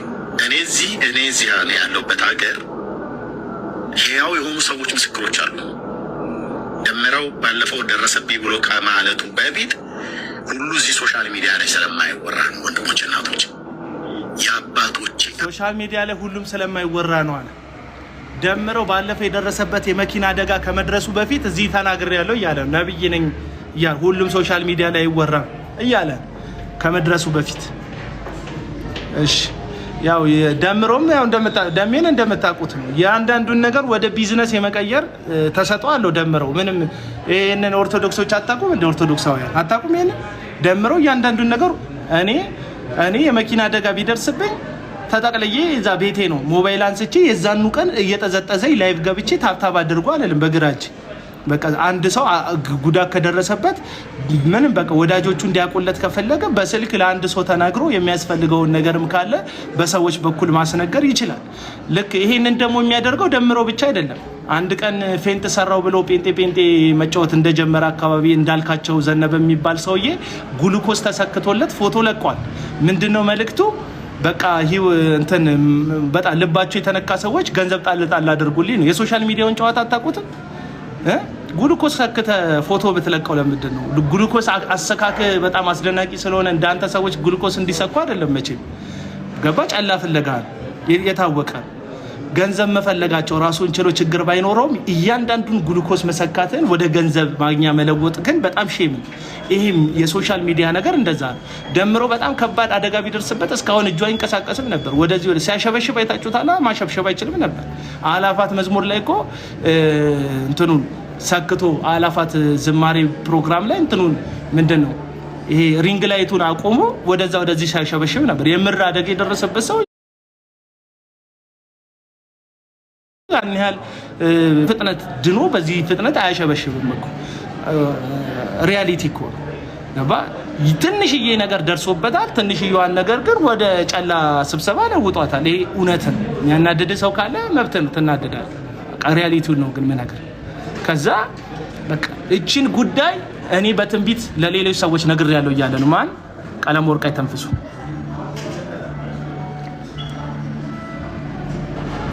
እቺን ጉዳይ እኔ በትንቢት ለሌሎች ሰዎች ነግሬያቸዋለሁ እያለ ነው።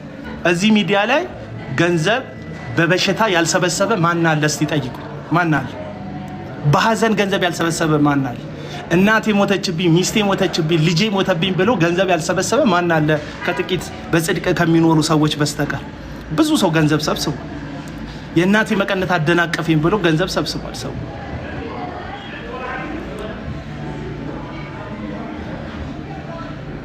ጥር 3 ምንዝርና ነው የከበረው፣ ጌታ አይደለም የከበረው። ምንዝርና ነው የከበረው። ኃጢአት ነው የከበረው። አመፀኝነት ምንም እንዳልሆነ ቤተክርስቲያን ያገደችው ሰው ምንም ከማድረግ ወደኋላ ቤተክርስቲያን ስልጣን እንደሌላት ነው የታየው። ስለዚህ ቀለም ወርቅ አይተንፍሱ የመኪና አደጋ ከመድረሱ በፊት ተገልጦልኛል እያለ ነው። ከዚህ በፊት ግን 2 ምስክር አድርጓል። እነዚህ 2 ሰዎች ማለትም ደምረውና ተመስገን በህይወት ዋጋ እንደሚከፍሉ ጌታ እግዚአብሔር ቅዱስ እግዚአብሔር ምስክሬ ነው አለ። እናንተ ምስክር ናቸው አለ። ማረጋገጫ ደግሞ ቀድሞ ስለደረሰው አደጋ ጌታ ተናግሮኛል እያለ ነው። ማን? ቀለም ወርቅ አይተንፍሱ። ስሙ። አምላክ ቅዱስ እግዚአብሔር ምስክር ነው። ኦኬ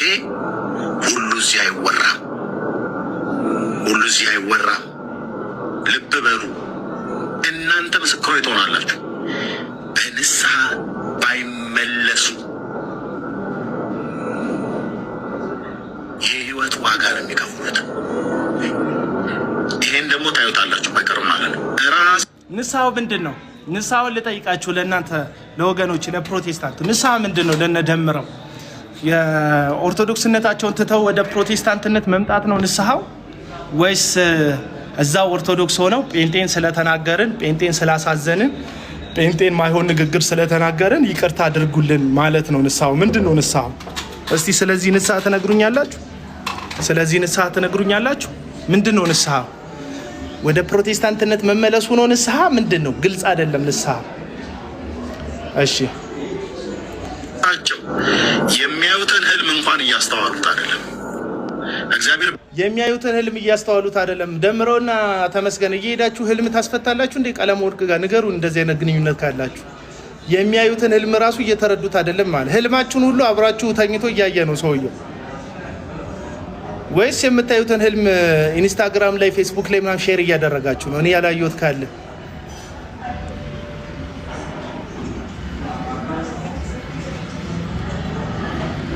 አብሮ ማየት ሁሉ ጀምሯል እኮ ህልም። ሰዎቹ በጣም ተራቋል።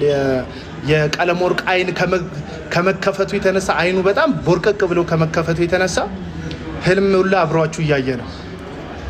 ብራዘር ብቻቸውን ይተኙበት ሰዎቹ ተዋቸው። ደግሞ አንሶላቸው ውስጥ ገብተህ አብረህ ህልማቸውን ሼር ማድረግ ፈለግ? ኔትፍሊክስ እኮ አደረገው የሰውን ህልም። እሺ ቀጥሉ። ህልም ሳይናገራቸው ቀርቷቸው እንዳይመስላችሁ የሚያዩትን ህልም እንኳን እያስተዋሉት አይደለም።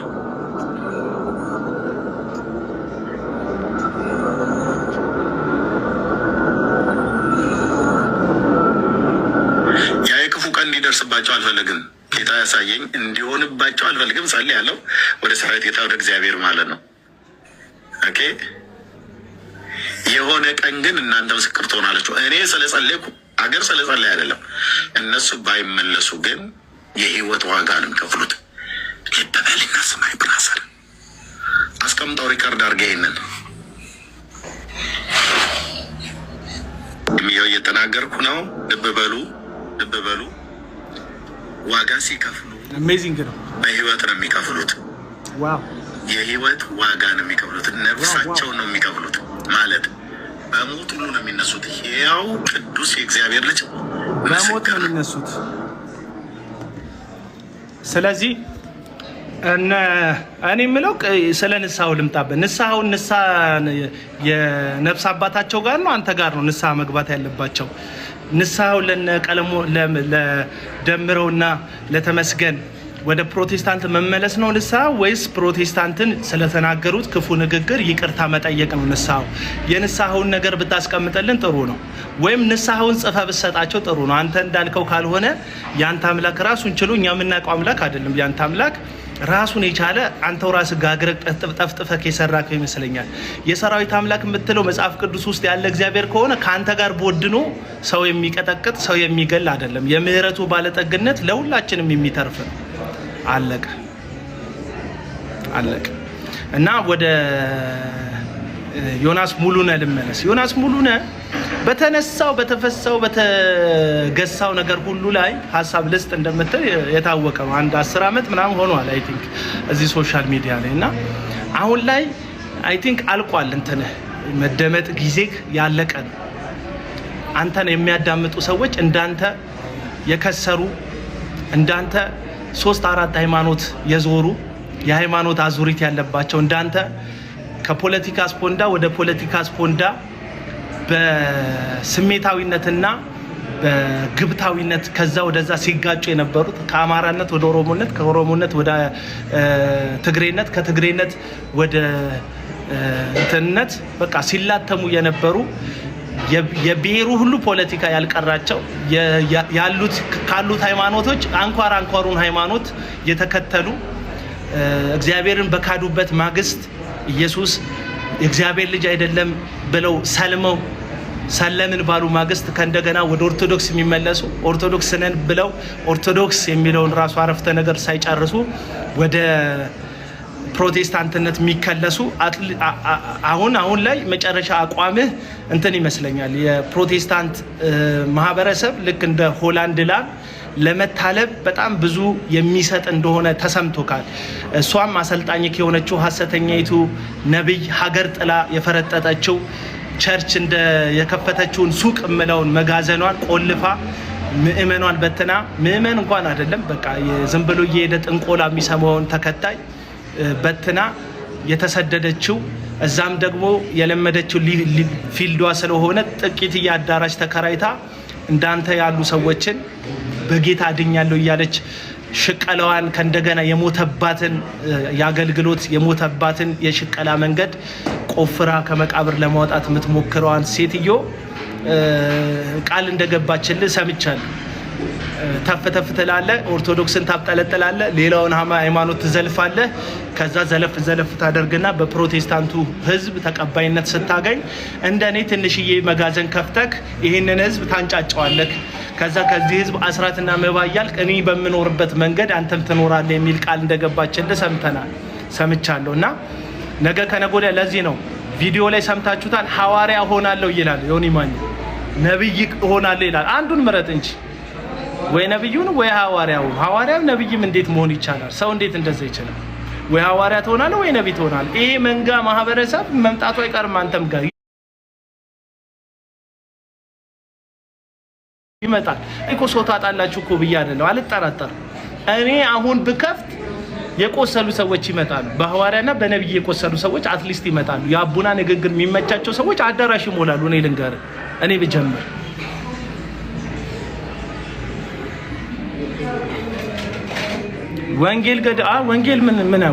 ወንጌል ገደል ይግባ እኮ ያለው ከልቡ ነው፣ ተናዶ አይደለም።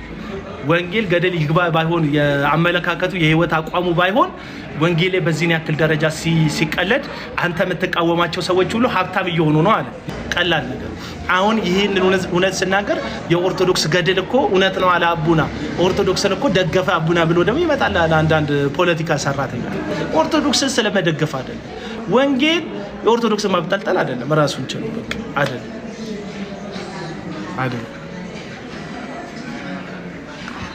እና ዮኒ ማኛ እንደ ማማሰያ ሁሉም ድስት ውስጥ ገብቼ ካላማሰልኩ የሚል ሰው ነው። ላሽ በሉት። ስለ ኮንሰርቱ ጥቂት ነገር ልበል። ኮንሰርት ያው እንደምታውቁት የእግዚአብሔር አጀንዳ ሀሳብ አይደለም። የትኛውም ቦታ ላይ እግዚአብሔር ኮንሰርት አዘጋጅታችሁ በሙሉ ባንድ ህዝብ አዘልሉልኝ ብሎ አልጠራንም። ይልቁንም በአምልኮ መሰረታዊ ደረጃ ይህንን እግዚአብሔር አምልኮ ብሎ እውነተኛ መስዋዕት፣ እውነተኛ አምልኮ እግዚአብሔርን ደስ የሚያሰኝ ወላጅ የሌላቸው ልጆች መደገፍ እንደሆነ፣ መበለቲቱን መርዳት እንደሆነ፣ የወደቁትን ማንሳት እንደሆነ መጽሐፍ ቅዱስ በግልጽ ነው የሚናገረው። አለቀ። ኢየሱስ ክርስቶስ ተናገረ። አሁን እንደዚህ ስትሏቸው የሚጠቅሷት አንድ ጥቅሳለች። ይሁዳ የአልበስጥሮስ ሽቶ ቅባቱ ሲፈስ ለድሆች ቢሰጥ አለ። ስለዚህ ኢየሱስ መለሰለትና ለድሆች እኔ አሁን ከናንተ ጋር ነኝ፣ ድሆች ግን ሁሌ ከናንተ ጋር ይሁን አለ። እና ልክ ለድሆች ይደገፉ ማለት ልክ ይሁዳን እንደመሆን የሚመስላቸው ሰዎች አይደለም። ይሁዳ ሞቲቭ ገንዘብ የመውደድ እንደሆነ ቢያስታውቅም ገንዘቡን ግን የራሱ ለማድረግ ነው። ለምን? ገንዘብ ያዥ ስለነበረ። በኢየሱስ ክርስቶስ ሐዋርያት መካከል ገንዘቡን የሚቆጣጠር የነበረው ኢየሱስ የሚያገኘውን በክርስቶስ የሚመጣውን የወንጌል አገልግሎት ገንዘብ የሚቆጣጠረው እሱ ስለሆነ አልበስጥሮስ ነው ዮሐንስ ሲናገር ይሁዳ ከሚሰጠው ገንዘብ ከወጪቱ ይሰርቅ ነበር አለ። ከየትኛው ወጪት ነው የሚሰርቀው? እያገለገሉ ነው። አዎ የክርስቶስ ኢየሱስን ገንዘብ ያዥ ነበር። አገልግሎቱን የሚደግፉ ሴቶች ነበሩ አይደል? ኢየሱስን ይሰማል ወዳጆች? ይሰማል?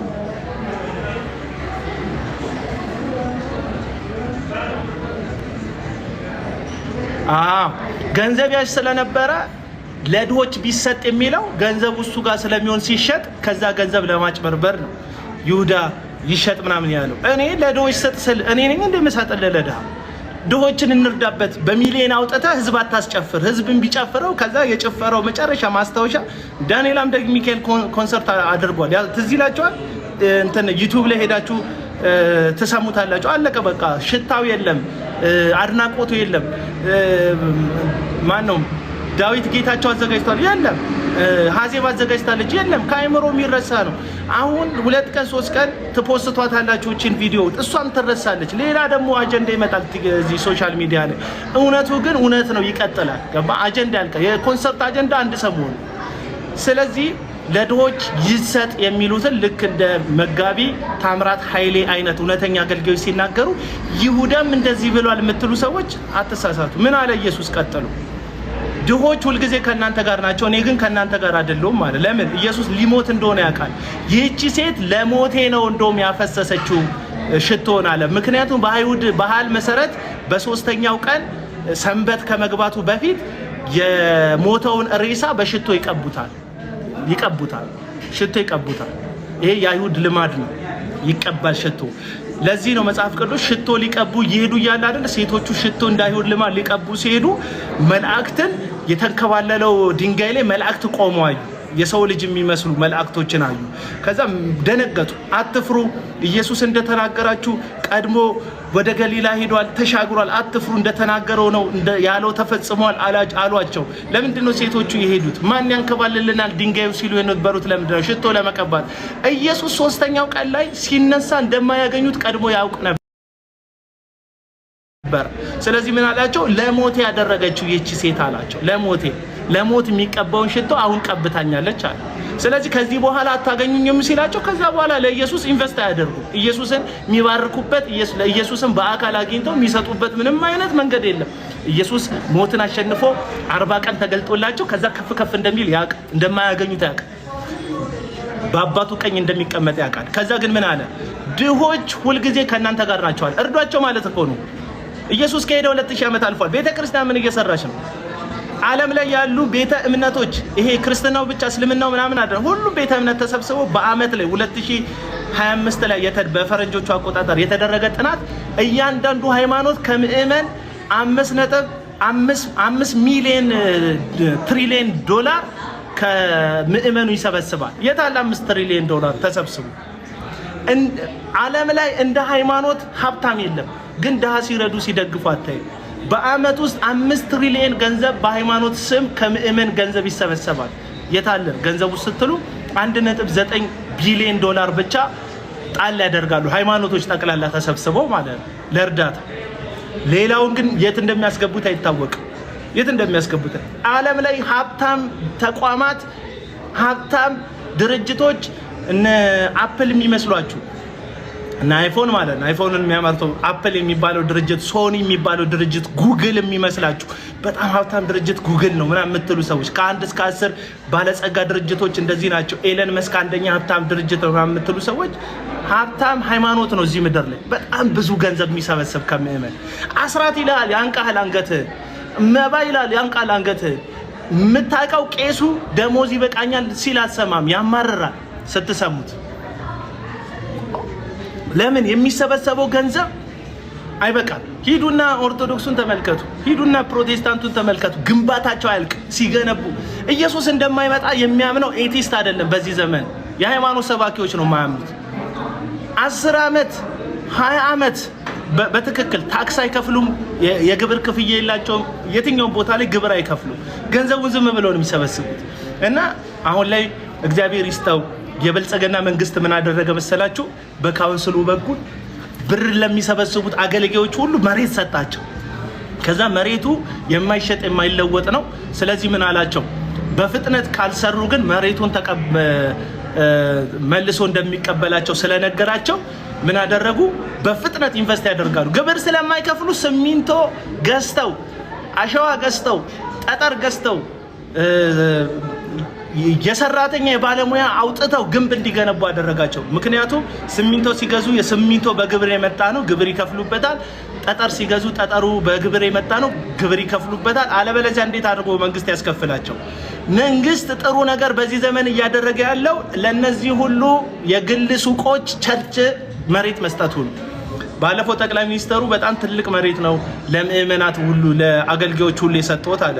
መንግስት መሬት እየሰጣችሁ ያለው ዝም ብሎ ይመስላችኋል? እንደው በቃ የሃይማኖት ነፃነት ስላገኛችሁ ፕሮቴስታንት ስለሆናችሁ ደስ ብሎት እየሰጣችሁ ያለ? በእጅ አዙር ግብርም እንድትከፍሉ፣ ሲሚንቶ በመግዛት ውስጥ ግብር እንድትከፍሉ፣ ጠጠር በመግዛት ውስጥ፣ ፌሮ በመግዛት ውስጥ፣ ብረታ ብረት በመግዛት ውስጥ፣ ቢያንስ እናንተ የምትሰሩት ግንብ የምትሰሩት ቤት ውስጥ ቀን ሰራተኞች ተቀጥሮ ስራ እንዲሰሩ፣ ምክንያቱም ገንዘባችሁ እንደማታወጡ ስለሚያውቅ ማለት ነው። አራቡና ባሰሩክ ምን አይልም። ምን አድርግ ያስሩኛል? ሪያሊቲው ነው የምናገረው። መንግስት በጣም ብልጥ ነው። ደስ ይላል። በጣም ነው ደስ ያለኝ መንግስት መሬት ስለሰጣቸው። አንዳንዶች ደስ ብሏቸው ከዛስ መሬቱን ተቀበልን ብለው ከእንደገና የሚያንቁት ማንን ነው? ምእመኑን ጉሮሮን ይዘው ያንቁታል። ይሄንን ጉዳይ በደንብ መጣበታለሁ። ላይቭ እንገባበትና እንወያይበታለን። ኢየሱስ ይመጣል ይላሉ። ኢየሱስ ቢመጣ 10 ምናምን ፎቅ ትገነባለህ እንዴ? በትንሽዬ ድንኳን እያመለክ እሱን በመምሰል ትሰራ ነበር። የዚህ ዓለም ድሆችን ታስብ ነበር። ኢየሱስ አላበላችሁኝም አላጠጣችሁኝም የሚለው እሱ ስላልበላ ስላልጠጣ እንደሆነ እኮ መጽሐፍ ቅዱስ ላይ ነግሮሃል።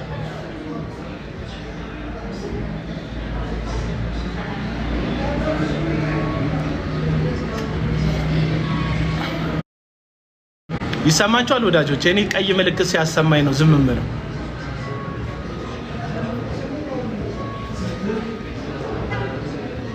ደስ ይላል። እንኳን መሬት ሰጣችሁ፣ ደስተኛ ነኝ። ለነብይ ጥላውን ሰጣው፣ እሰይ እንኳን ሰጣው። ከዛስ ነብይ ጥላውን ገነባ። ስለዚህ የሆነ ቀን ሰራተኛ ስራ አገኘ። ደስ ይላል። አሁን ደግሞ ለማሙሻ ፋንታ ቄራ አካባቢ ተሰጥቷል። ደስ አይልም? ከዛስ ማሙሻ ፋንታ ማንን ያንቃል? የምእመኑን ጉሮሮ ያንቃል። ጥላውን ማንን ያንቃል? የምእመኑን ጉሮሮ ያንቃል። ከኪስ አንጣ። ለጌታ ቤት ነው። የጌታ ቤት እኔ ነኝ ብራዘር። የሚገነባ ፎቅ የለውም ኢየሱስ።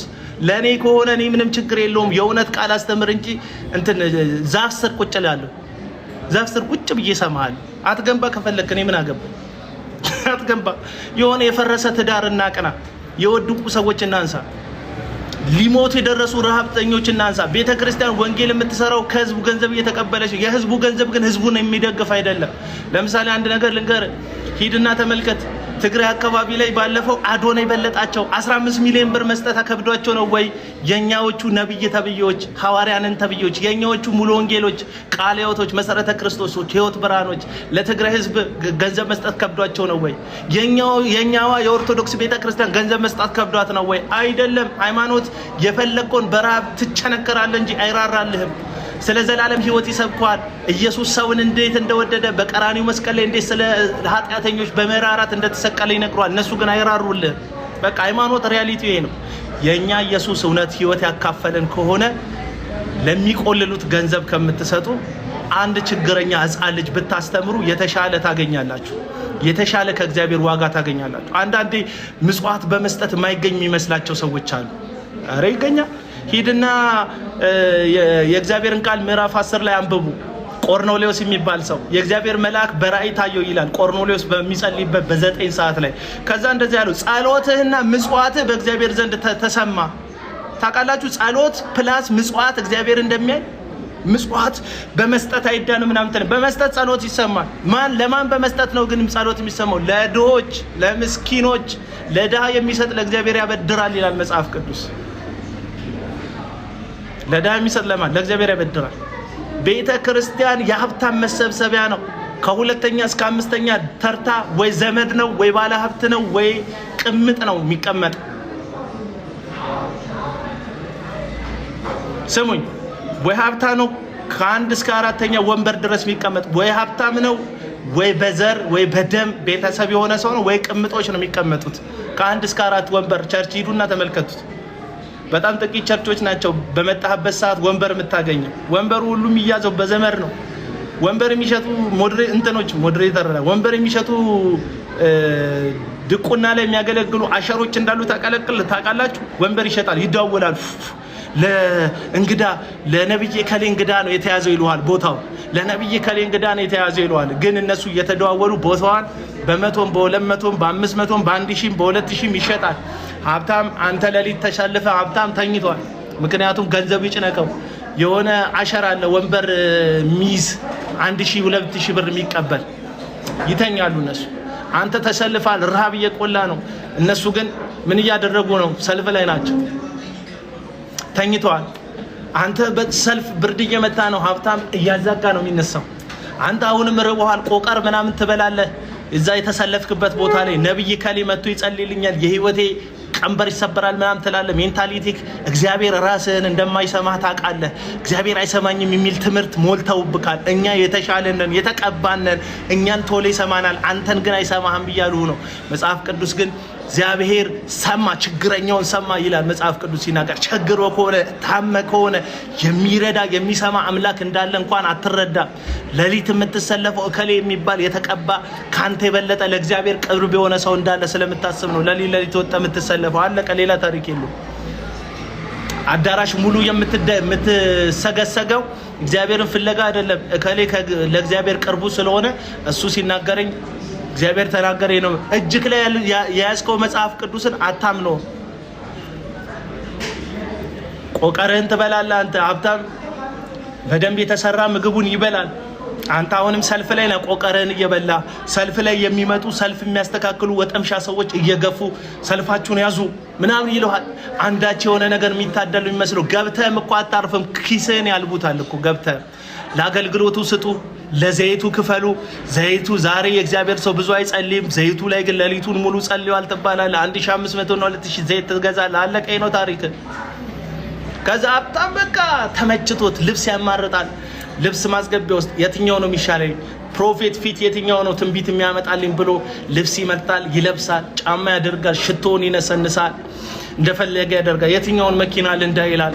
ዛሬ ለፕሮፌት ይሄንን ገንዘብ ሰጠዋለሁ ይላል፣ አስደስተዋለሁ፣ በቴሌቪዥኑም ላይ ያስተላልፈኛል፣ ስሜም ይነዛል፣ ይታወቃል፣ አስይዟል።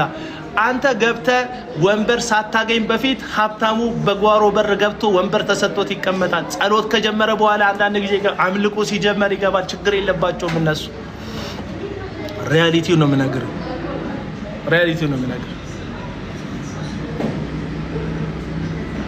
አንዳንድ ሰዎች ይሄን እውነት ስለማታውቁት አይደለም ከኔ በተቃራኒ የምትሆኑት። በቃ ውስጣቸው ሐሰት ነው የተተከለው። ሐሰተኛ ምዕመኖች ናቸው። ሐሰተኛ ምዕመናን ናቸው። ብዙ ሰው ወንጌል ስለማይሰራ በእኔ የሚናደድ ምናምን ይመስለው አይደለም። ወንጌል ብናገርም አይመችም። እኔ እናንተ ውስጥ ያለው መንፈስ የተለያየ ነው። ኢየሱስ ምናምን ብልም ብናገርም አልመችም። ምክንያቱም የእውነት መንፈስ የሌለበት ሰው እኔን መስማት አይችልም።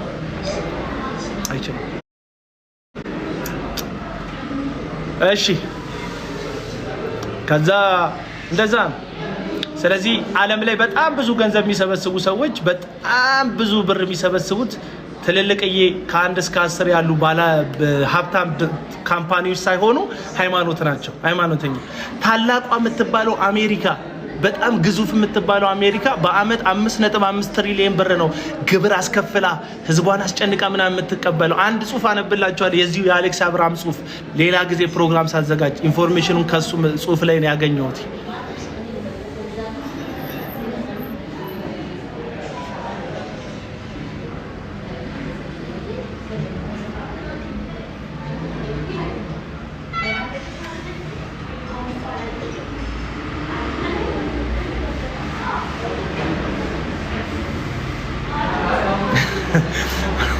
ሙስሊሞችም እየገቡ አንዳንድ ሙስሊሞችም ይገዛሉ። ለምን የራስህን ኑሮ አትኖርም? የራስህን ኑሮ ነው እየኖርክ ያለሁት። መተሽ አንቺ የኔ ኑሮ ላይ ነው ያለሽው እኮ።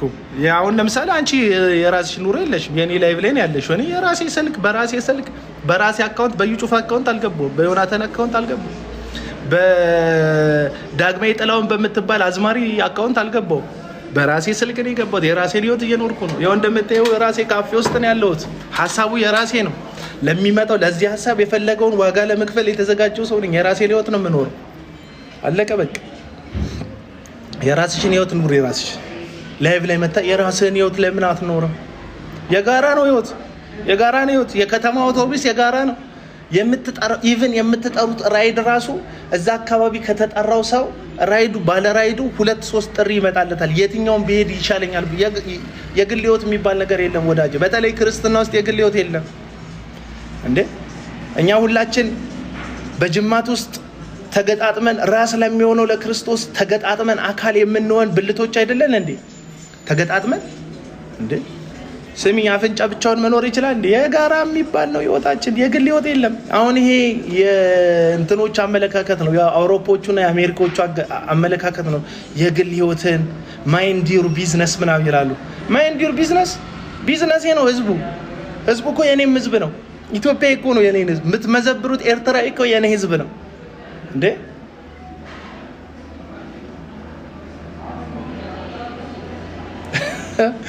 የጋራ ነው ህዝባችን። እና ሃይማኖቶች እንደዛ ናቸው። ለምሳሌ ያሬድ ይባላል፣ ባለፈው ተናገር ያለው ያሬድ ይባላል። የሆሊ ቢት አዘጋጅ እስካሁን ድረስ ያዘጋጀው ለዲያስፖሮች ነው ፕሮግራሙን ያዘጋጀው። እኚህ ዲያስፖሮች አትሊስት ኡበር ምናምን ይነዳል። ነዳጊ በሚያሳዩን ሳይበር ትራክ ኡበር ምናምን እንደሚነዱ እናውቃለን። እዛ አካባቢ ባሉ ሰዎች የአይን ምስክሮች የቸርቾች አለንበት የሚሉት በእርግጥ ቸርች የለው የሚካፈልባት አልፎ አልፎ የሚሄድባት ቸርች አካባቢ ላይ ያሉ ሰዎች ስራው እሱ እንደሆነ ላስ ቬጋስ ውስጥ ነግረውናል። ይሄ ፐርሰናል ጉዳዩ ነው፣ መብቱ ነው። አትሊስት ገንዘብ ግን ያገኛል። ይሄ ሰው የተሻለ ገንዘብ ከብዙ ሰዎች ያገኛል። ያው ያገባትም ሴትም ያገባትን ስለዛ ጉዳይ ነው ተብሏል። ያላት ሴት ናት ማለት ነው። ገንዘብ ያላት ሴት ነው ያገባው። አትሊስት እሱ ፕሮግራሙን ማዘጋጀት ይችላል። ሌላውን ተውት።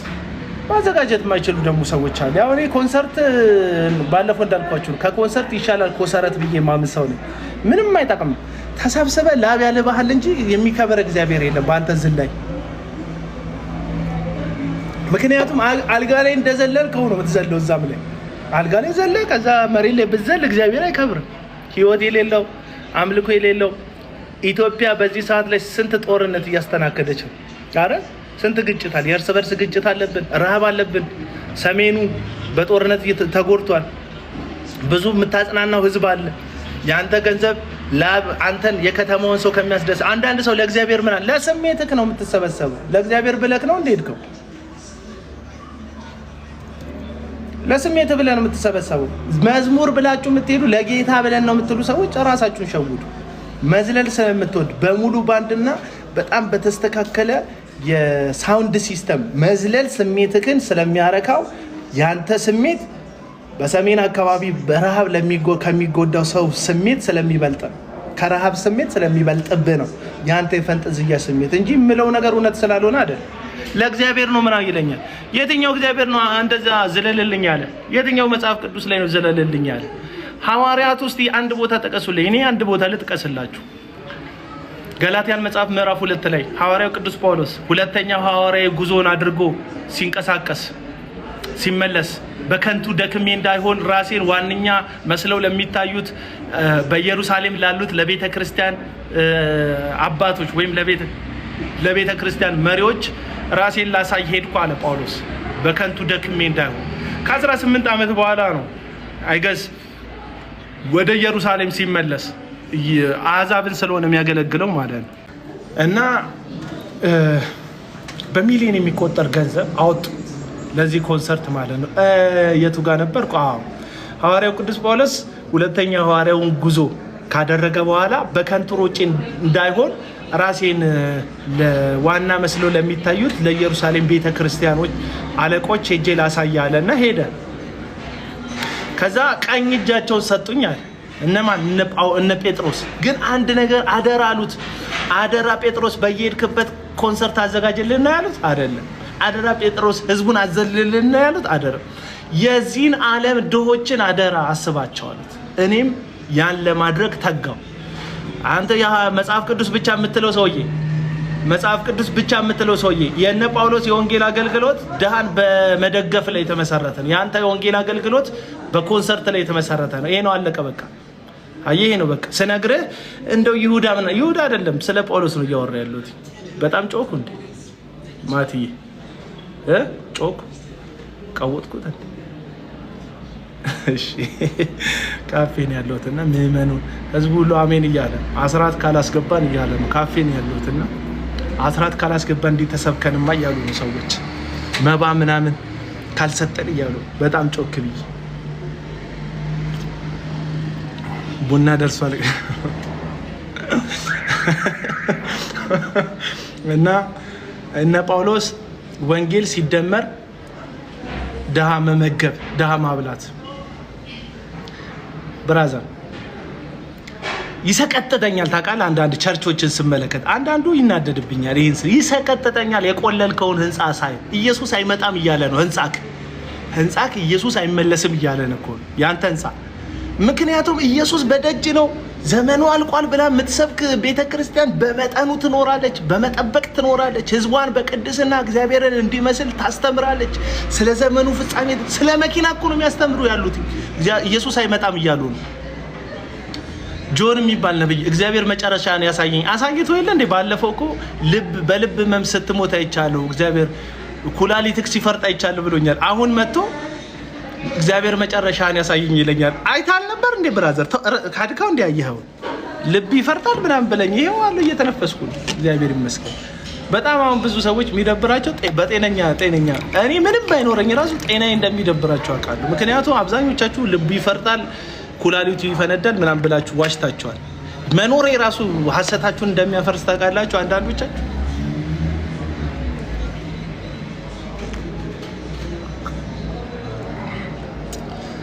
ኡፍ ያለች አረፈች የተረጋጋች እንደኔ ያለች አለች ሴትዮዋ። እንኳን ተናግሬ ዝም ብዬም ራሱ ስራችሁን አፈርሳለሁ። ማን ፕሮፌት ጆ የምትባል ሰው እሺ። እና ኢየሱስ አይመጣም ነው የሚለው ህንጻችሁ የቆለላችሁት ህንጻ የምገነቡት ህንጻ። ባለፈው አንድ የሚያሳዝነኝ ነብይ አለ ውጭ ሀገር ሄዶ አንድ ቪዲዮ አይቻለሁ። ውጭ ሀገር ሄዶ ደስ ሊላችሁ ይገባል በተሰጣን መሬት ላይ እግዚአብሔርን ታምነን 1 ቢሊዮን ብር ነው የመደብነው። 1 ቢሊዮን ብር አር ዩ ሲሪየስ? 1 ቢሊዮን ብር ለማን?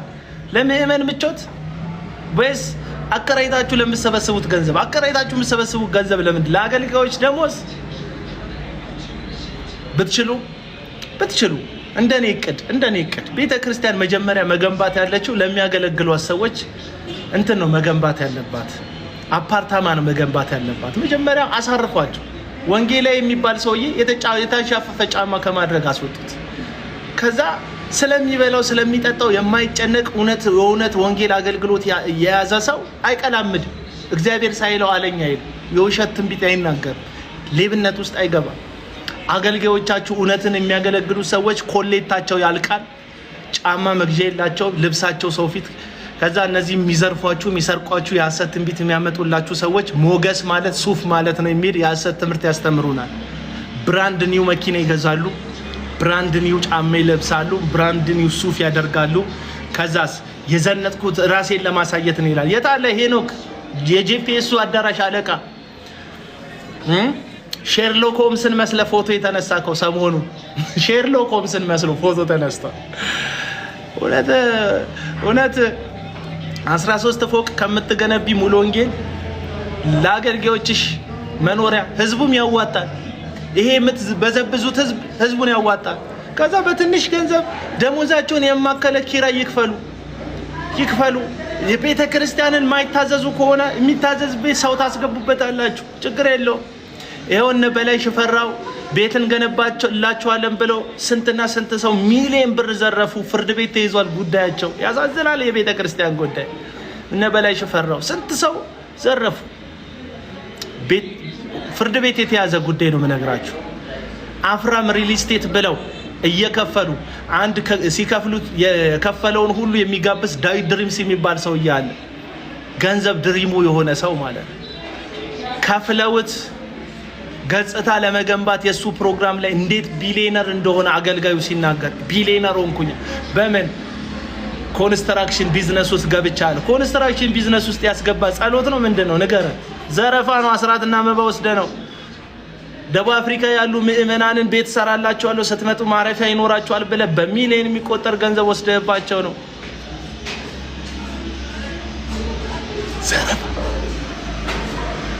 ዘረፋ እና ወገኖች የሰሞኑን ኮንሰርት ምንድነው አላማው ስትሉ እነዚህ አሜሪካ ያሉ ኡበር መስራት ጌታን ከማገልገል በልጦባቸው የዚህን ዓለም ጳውሎስ ቢኖር እኮ እንደዚህ ነው የሚጽፍባቸው። ዴማስ የዚህን ዓለም ወዶ ከኔ ተለይቶኛል ያለው ኢየሱስን ከርቶ ይመስላችኋል እንዴ? ክድት ኢየሱስ ጌታ አይደለም ብሎ እኮ አይደል። ቅልጥ ያለች የንግድ ከተማ ሲያይ ዴማስ እዚህ ነው የምኖረው አለና የወንጌል አገልግሎት ጥሪውን አቋርጦ መኖሪያ አደረገ፣ ከተመ። ዴማስ ይሄን ዓለም ወዶ ተለይቶኝ ሄዷል አለ። አለቀ በቃ። ዴማሶች አሜሪካ እየሄዱ የሚቀሩት ዴማሶች እኮ አሜሪካ ከኢትዮጵያ የተሻለች ስለሆነች ነው። በምን? በኢኮኖሚ በጸሎት ነው አይደለም? በኢኮኖሚ በጽድቅ ነው አይደለም? በኢኮኖሚ በምንድን ነው የተሻለች ሀገር? የተሻለ ሀገር የሄደ ሰውዬ የተሻለ ሀገር ሄዶ ሲኖር ሲሰራ ገንዘብ ሲያከማች ልጅ ሲወልድ ትዳር ሲመሰርት የራሱን ላይፍ ሲኖር ይቆየና የመረሳት መቃብር ውስጥ ሲገባ ኮንሰርት በሚባል ዲጂኖ ቆፍሮ ከመረሳት መቃብር ውስጥ ለመውጣት ነው ኮንሰርት የሚያዘጋጁት። ኮንሰርት ማለት የተረሱ አገልጋዮች ከመረሳት መቃብራቸው ለመውጣት የሚቆፍሩበት ዲጂኖአቸው ነው ኮንሰርት ማለት የተረሱ አገልጋዮች የመረሳት መቃብር ውስጥ ከመረሳት መቃብር ውስጥ ለመውጣት የሚቆፍሩበት ዲጂኖ። ለእግዚአብሔር ክብር ነው አይደለም? ዳግዬ እንደዚህ ሆኖልሃል ነው የተባለው። እግዚአብሔር ሆኖልሃል። እግዚአብሔር ምን ይሆንለታል? እልፍ አላፍት አሉት ታርደሃልና የሚሉት 24ቱ ሽማግሌዎች አሉት ታርደሃልና ይገባሃል የሚሉት። ይገባሃል ከሚሉት ጋር ነው ይገባሃል እምለው አለ። ይገባሃል ካልከው ለምን በትዳር ይገባሃል አላልከው? በጽድቅ ኖረ ለምን ይገባሃል አላልከው? ቅድስና ይገባዋል እግዚአብሔር። ሴት ማስለቀስ አይደለም የሚገባው እግዚአብሔር።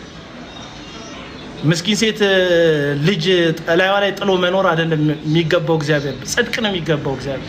በቅድስና መኖር ለዛ የሚሆን ነው ደግሞ የሰጠን ህይወት።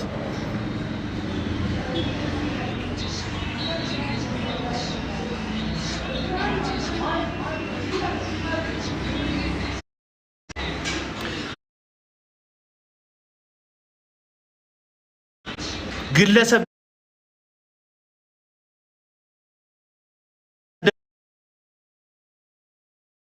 እነሱንም እፈራቸዋለሁ፣ ያስፈሩኛል። አብያተ ክርስቲያናት መሪ ጻድቁን ካየው በኋላ ምንጣፍ ላይ ከነ ጃፒ ጋር ሲረማመድ ካየው በኋላ ጻድቁን ያስፈራኛል። የቤተ ክርስቲያን ጉዳይ ቤተ ክርስቲያን ትልቅ አደጋ ውስጥ ነው ያለችው። ቤተ ክርስቲያን ከሐሰተኞች በላይ ደግሞ ልክ እንደ ጻድቁ አይነት ከሐሰተኛው ጋር የሚጋቡ ኃላፊነታቸውን የሚዘነጉ ሰዎች ናቸው ኪሳራ ውስጥ የሚጥሏት። ያሳስበኛል የቤተ ክርስቲያን ጉዳይ። አለቅ ቤተ ክርስቲያን አደጋ ውስጥ ናት ያልኩኝ ነው። ምን ላይ ነው ያቆምኩት? ቤተ ክርስቲያን አደጋ ውስጥ በመሪዎቿ የተከዳች ናት። የፕሮቴስታንት ቤተ ክርስቲያን ውሸት ነው እየተናገረ ያለው። እስቲ በል ሁሉም ሰው ያውቀዋል እውነት እንደምናገር። ከዛ ምን እውነቴን ግን ምን ያደርጉታል? ምቀኝነት ያደርጉታል። ምቀኝነት ሆነ ሸረኝነት እውነት ነው። እውነት በማንም አፍ ሲነገር እውነት ነው።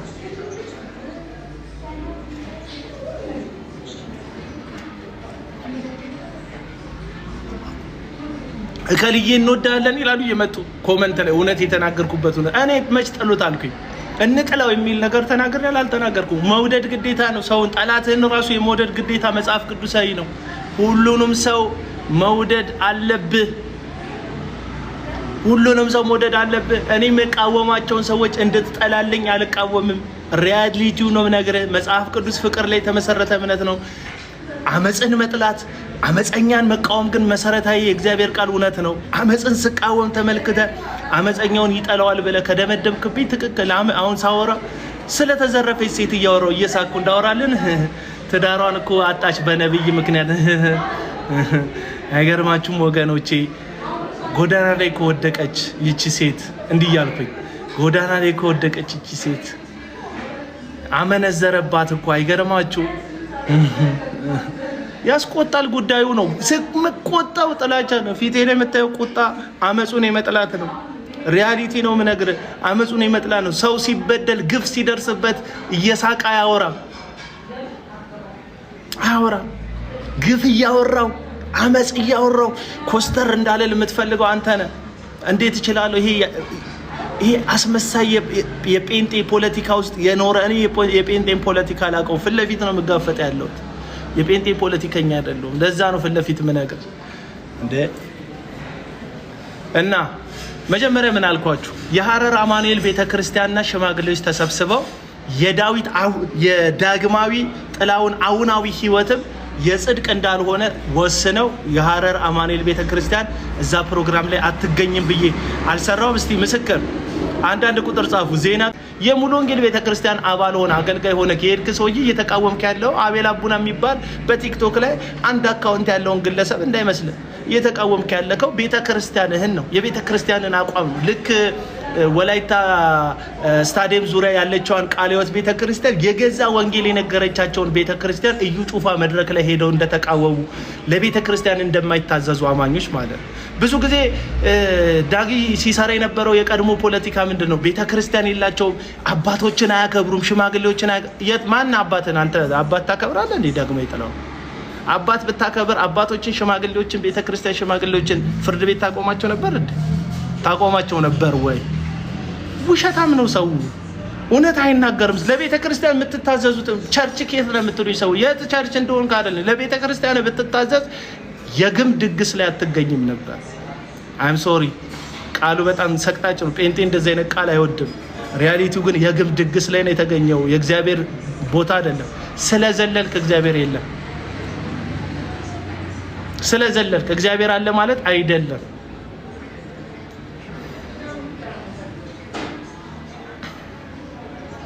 ስለጨፈርክ እግዚአብሔር አለ ማለት ስሜትክ ስለተነካ እግዚአብሔር አለ ማለት አይደለም። ስሜት ውሸታም ነው። ለዛ ነው ባለፈው ያለቀስከው ሰውዬ እኮ ስታለቅስ አለቃቀስህን ስናየው ደግመህ የምትስቅ እኮ አይመስልም። ዛሬ ግን እየሳከ ነው። አየህ፣ ስሜት ውሸታም በሌላ ስሜት ይተካል።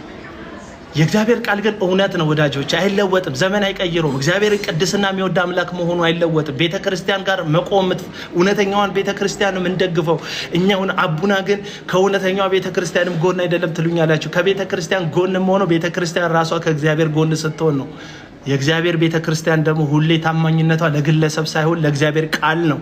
የእግዚአብሔር ቃል ደግሞ እንደዚህ ያለ ቅድስና ጉድለት ያለበት ሰው እንዲታገድ ከማህበሩ ዞር እንዲል እንዲቀጣ መጽሐፍ ቅዱሳዊ ሐዋርያዊ ቤተክርስቲያን የምታደርገው ነው። ልክ እንደ ሐዋርያዊ ቤተክርስቲያን ሙሉ ወንጌል ናትና ይሄ ሰው አካሄዱ አረማመዱ ቤተክርስቲያኒቷን የሚወክል ስላልሆነ ልምምዱ ልክ ስላልሆነ መወገድ አለበት መታገድ አለበት ብላ አገደችው። ቤተክርስቲያን ያለችውን አልሰማም። ዳጊ ውሸታም ነው። ቤተክርስቲያን ያዘዘችኝን ተቀጥቻለሁ ይላቸዋል። አልተቀጣም። ይልቁንም ቤተክርስቲያንን አደባባይ ላይ ገተራት። ቤተክርስቲያን በሽማግሌዎቿ ትወከላለች፣ በመጋቢዎቿ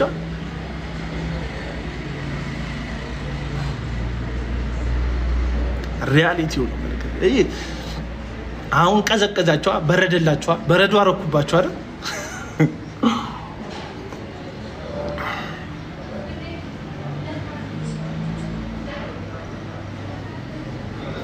ወደቀ ሰይጣን ወደቀ በኢየሱስ ተንኮታኮተ የሚለው መዝሙር ታውቃለህ? ብቻውን አይደለም ከነስራው፣ ብቻውን አይደለም ከነስራው፣ ብቻውን አይደለም ፈርሷል ነው እንዴ?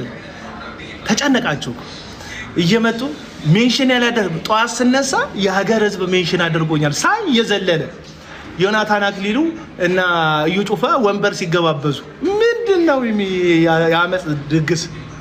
የአመፅ ድግስ፣ የነውረኞች ስብስብ እና እኔ በስማ እንዴት ሐሴት እንደሚያደርጉ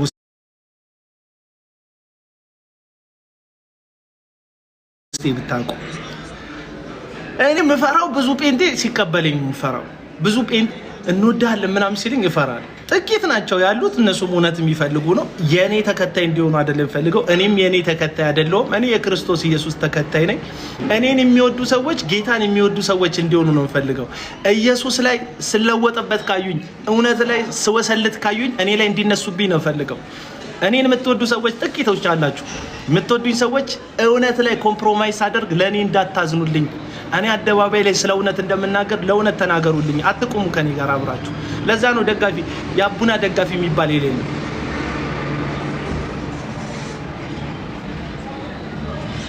አሁን ሰሞኑን ደግሞ ባለፈው ያቀድኩትን እቅድ አምጥተው ልክ በቃ ፊልም እኔ እኮ ጌታ ተናገረኛል አልኩም። እቅዴን የነገርኳችሁ እቅድ በብዙ ምክንያት ላይ ይሳካ ይችላል እና አልተሳካም። የባለፈው አመት እቅዴ ላይገርማችሁ እንደ ሰው አልተሳካም። አያሳዝን?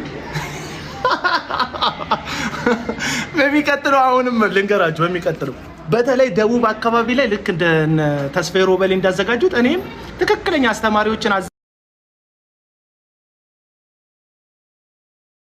አነቃቂያ የትምህርት ፕሮግራም አዘጋጃለሁ። አራቱንም ማዕዘን የወንጌል አገልግሎት አገለግላለሁ፣ እሄዳለሁ። ጌታ ብሎኛል አላለኝ።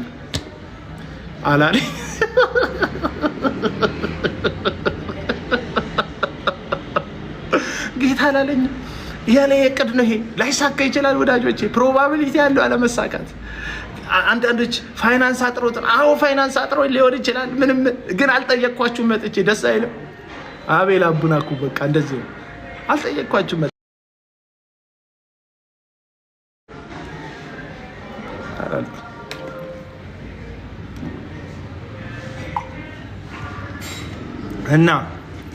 እና ወገኖች ምንድነው የምትለው ካላችሁኝ ምለውማ እንትን ማስታወቂያ ሲሰሩ የነበሩ ዘማሪዎች ከፊት ያለው አገልጋዮች አብዛኞቻችሁ ተመሳሳይ ናቸው እንትናቸው የነበሩ ሰዎች አብዛኞቻችሁ ከሚስታቸው ውጪ የሚወሰልቱ ትዳራቸውን ያፈረሱ ሚስቶቻቸውን የሚደበድቡ እግዚአብሔርን የማይፈሩ መጽሐፍ ቅዱስ ለዚህ ነው አገልጋይ ኤጲስቆጶስ መሆን የሚፈልግ መልካምን ነገር መርጧል መልካምን ስራ መርጧል ይልና የአንዲት ሚስት ባል ይሁን የምን የአንዲት ሚስት ባል ከዛስ ቤቱን በደና የሚመራ ይሁን የማይሰክር ይሁን ገንዘብ የማይወድ ይሁን ጨዋ ይሁን የማይጨቃጨቅ የማይጣላ ይሁን የቤተክርስቲያን አገልጋይ ነኝ ካልክ እንዲህ እንድትሆን መጽሐፍ ቅዱስ እንደ መስፈርት እኔ አይደለሁም ሐዋርያ ጳውሎስ ነው ሐዋርያ ጳውሎስ ከጊዜ የሰማው ነው የነገረ በመንፈስ ቅዱስ ምሪት ነው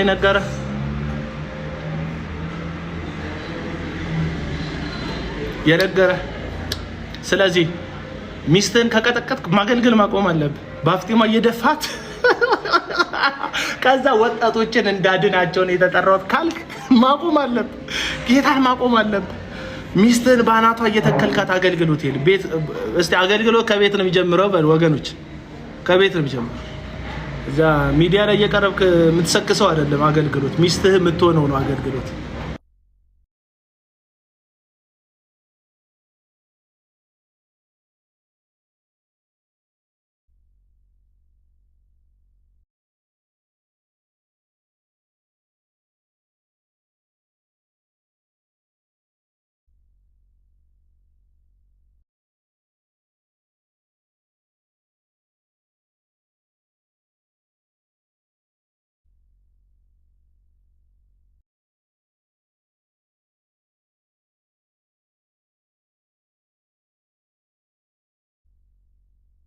ይሄን ይመስላል እኔ እንደዛ መልስ ይስጥ የወሰለትክ አገልግሎት ከቤት ነው የሚጀምረው ብያለሁ ሚስትህን እየደበደብክ ህዝቡን እየደበደብክ አሁን እኔ እዛ የነበርኩበት ቸርች ያለው አገልጋይ ታይሰን ፉሪ ቢባል ቦክሰኛ ነጭ እንግሊዛዊ ቡቲ አላሳረፈበት ሰው የለም ያልደበደበው ሰው የለም ነው ማለት እንደዛ ህዝብ እየደበደብክ እኔ ባለፈው አንድ የሆነ ኩስምን ምን ያለ ኪቦርድ ተጫዋች አለ እዚህ ሜም ምናምን የሚሰራ እና ላናግረህ ብዬ እጁን ይዤው ከዛ አቡና ሊደበደበኝ ነበር ብሎ ጻፈ እጁን እኮ ነው ያዝኩት እንደዚህ የወዳጅ ሊደበደበኝ ነበር ከዛስ መጣ የዩ ጩፋና የዮናታን ደቀ መዝሙሮች አቡና ድሮም ነፍሰ ገዳይ ነው እኔ እጅ ይዤ ነፍሰ ገዳይ ነው የምትል ከሆነ የሴት ህይወት ያበላሸ ሰውዬ ጋር መጣ ጌታ ይቅር ብሎታል ያንን ቪዲዮ ባመጣ ደስ ይለኛል እኔ እጅ ሲይዝ ነፍስ አጠፋን የሚሉት ሰዎች ዝም ብላችሁ ስሟቸው ይሄው ዝም ብለ እጅ እንደዚህ እጅ ይሄን የቀኝ እጅ በግራ እጅ እንደሚያዝ አይነት ሲይዝ ነፍስ ሊያጠፋ እኮ ነው ይላል ትዳር ይበተነ ሶስተኛ ዙር ያገባ 4-5 ሴት በመሃል ያመላለሰ እንደዚህ እኮ ሰው እኮ ልብስ አይቀይርም ሳምንቱን ሙሉ ሴት በሴት የሚያደርጉ በየመድረኩ አይናቸውን ህዝቡን አይነውን ሁላችንም ጨፍነን እጃችንን እናነሳለን ብለው ጣቷን የሚያምር ሴት የሚመርጡ ሂዩማኔሯ የሚያምር ሴት የሚመርጡ ሽቷ የሚያምር ሴት የሚመርጡ ህዝቡን አይን ያስጨፍኑትና እነሱ ሴት ነው የሚመርጡት እኮ ማናት ቆንጆ ማና ባለሀብት የቷና ዲያስፖራ እያሉ የሚያማርጡ ሰዎችን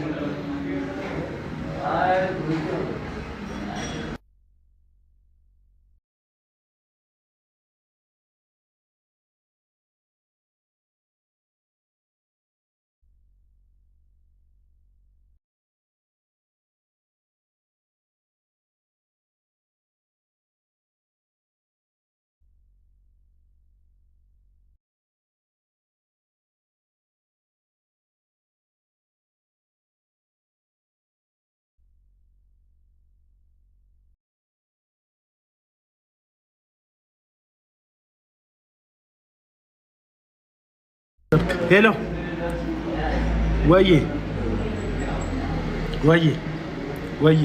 ወይ ይሰማኛል አንተ አይደለም የደወልከው? ኦኬ ሚስ ኮል ነው እቺ።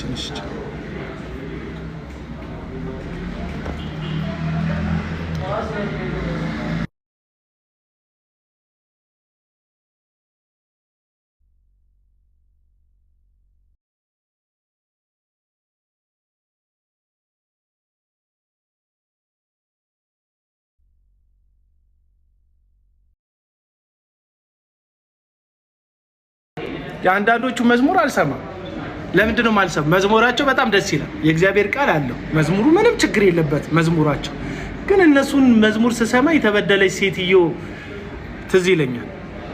አሁን የዳግማዊ ጥላሁንን መዝሙር መስማት ያቆምኩት ሴቲቱ ላይ የደረሰው ግፍ ከሰማው በኋላ እኔ መዝሙሩን ስሰማ የተተወች ሴት ነው ትዝ የሚለኝ። የተተወች ሴት ብቻዋን እንድትቀር የተተወች፣ የተፈረደባት፣ ስሟ እንዲጠፋ የተፈረደባት፣ ባይተዋር እንድትሆን የተፈረደባት የተበደለች ሴት። ባለፈው አንድ የኦርቶዶክስ ቤተክርስቲያን ካህን ደፈሩኝ ያለች አንድ ዘማሪት ቤተክርስቲያን ዘማሪ ነበረች። አብዛኛውን ኮመንት ላይ የተሳተፈው ፕሮቴስታንቱ ነው። እንዴት ካህን ሰው ደፍሮ ያስወልዳል ምናምን። የራስህንም ደፋሪ ተቃወም ነው እያልኩ ያለው። ፍትህ የትም ቦታ ትክክል። ኦርቶዶክሳዊ አገልጋይ ሰው ቢበድል ስለ ፍትህ ብትጠይቅ ልክ ነህ። ግን የፕሮቴስታንቱ ሲሆን እግዚአብሔር እኮ መሐሪ ነው፣ እኛ ምሮን እንጂ መርምሮን አይደለም። ኧረ እባክህ ልብና ኩላሊትን እመረምራለሁ ይላል። እግዚአብሔር ይመረምራል አይመረምርም ልትል ነው? ምህረቱ ያለ ምርመራ አይደለም። እግዚአብሔር ይመራሃል እንጂ አይመረምርህም ማለት አይደለም። ይምራል፣ ይመረምራል ደግሞ አለቅ።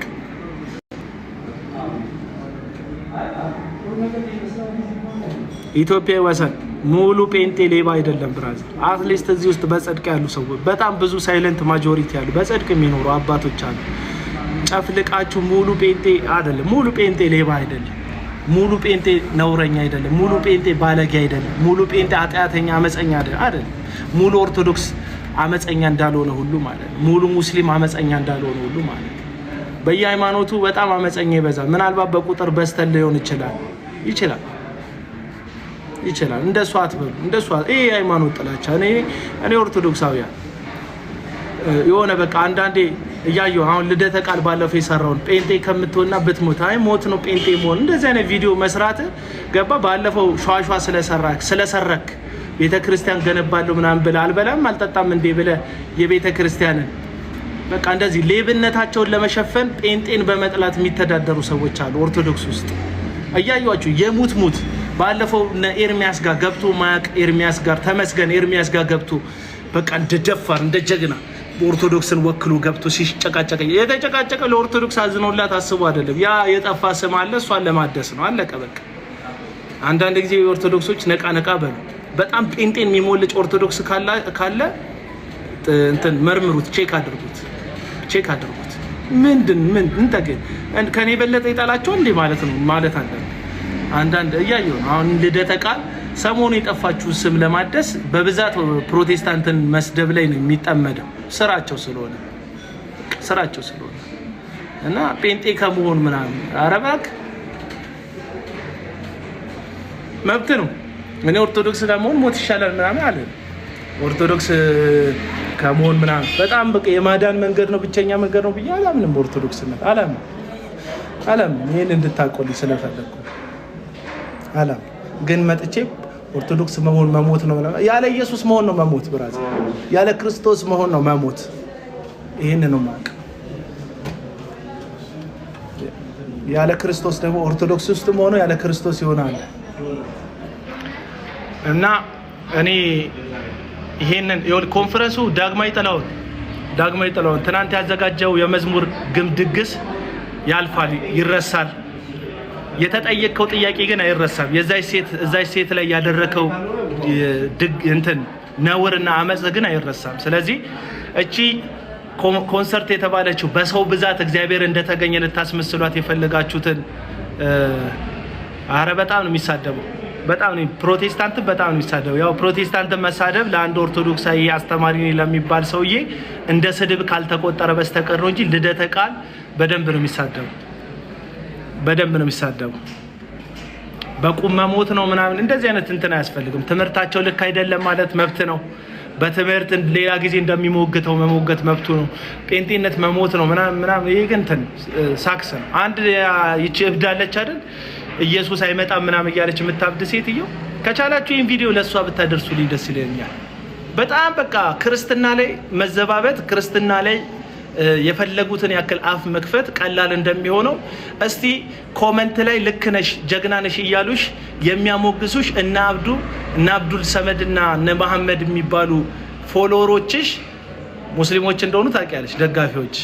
አንቺ ምንም የክርስትና መንገድ የምታጥላይበት መንገድ እጅግ ኢሞራላዊ ቢሆንም ክርስትና የመስቀል መንገድ ስለሆነ ሰውን መግደል ስላልሆነ ሰውን ማሳደድ ስላልሆነ ክርስትና ዝም ይልሻል።